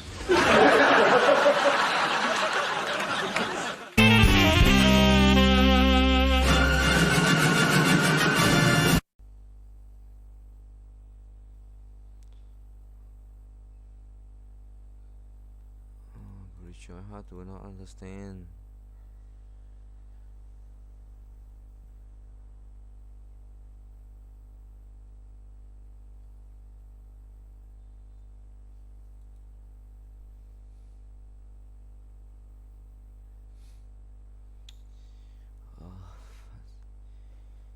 Nhiều việc ngoài thế bro thì nhờ quay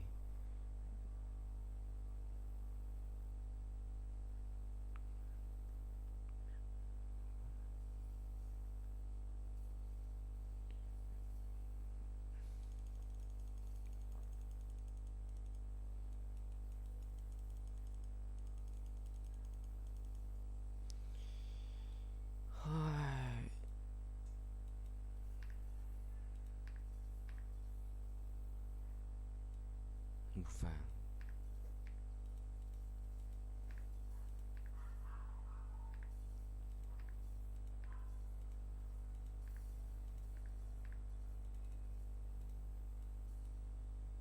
uống ơi đây đi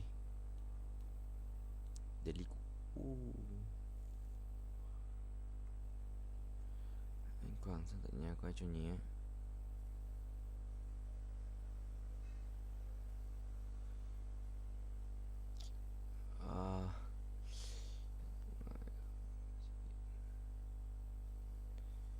Anh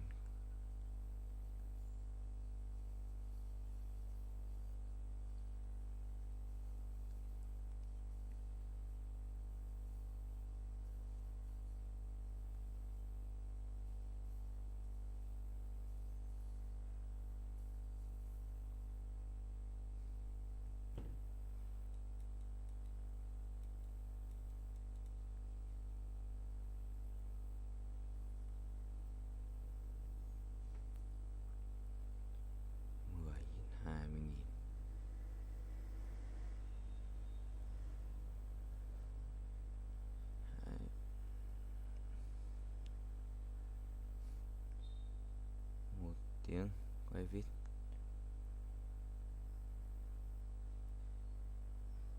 Rồi.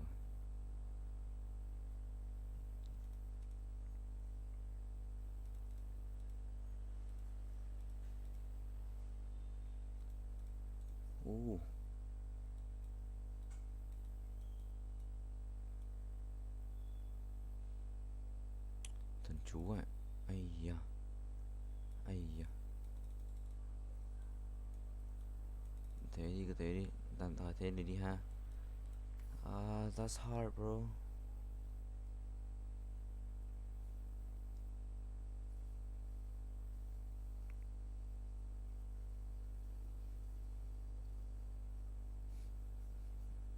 Sam, không phải đi ăn xin đâu. Không phải đi ăn xin đâu, bro. Make it clear, make it clear.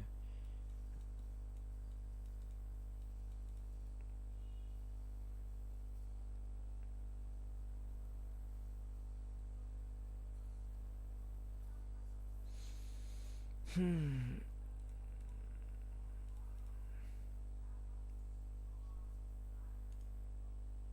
Năm tư lần.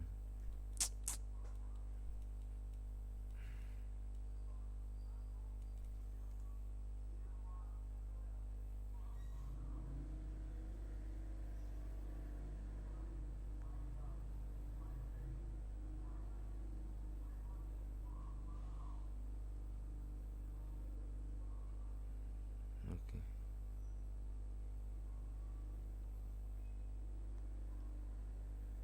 Sáng nay á,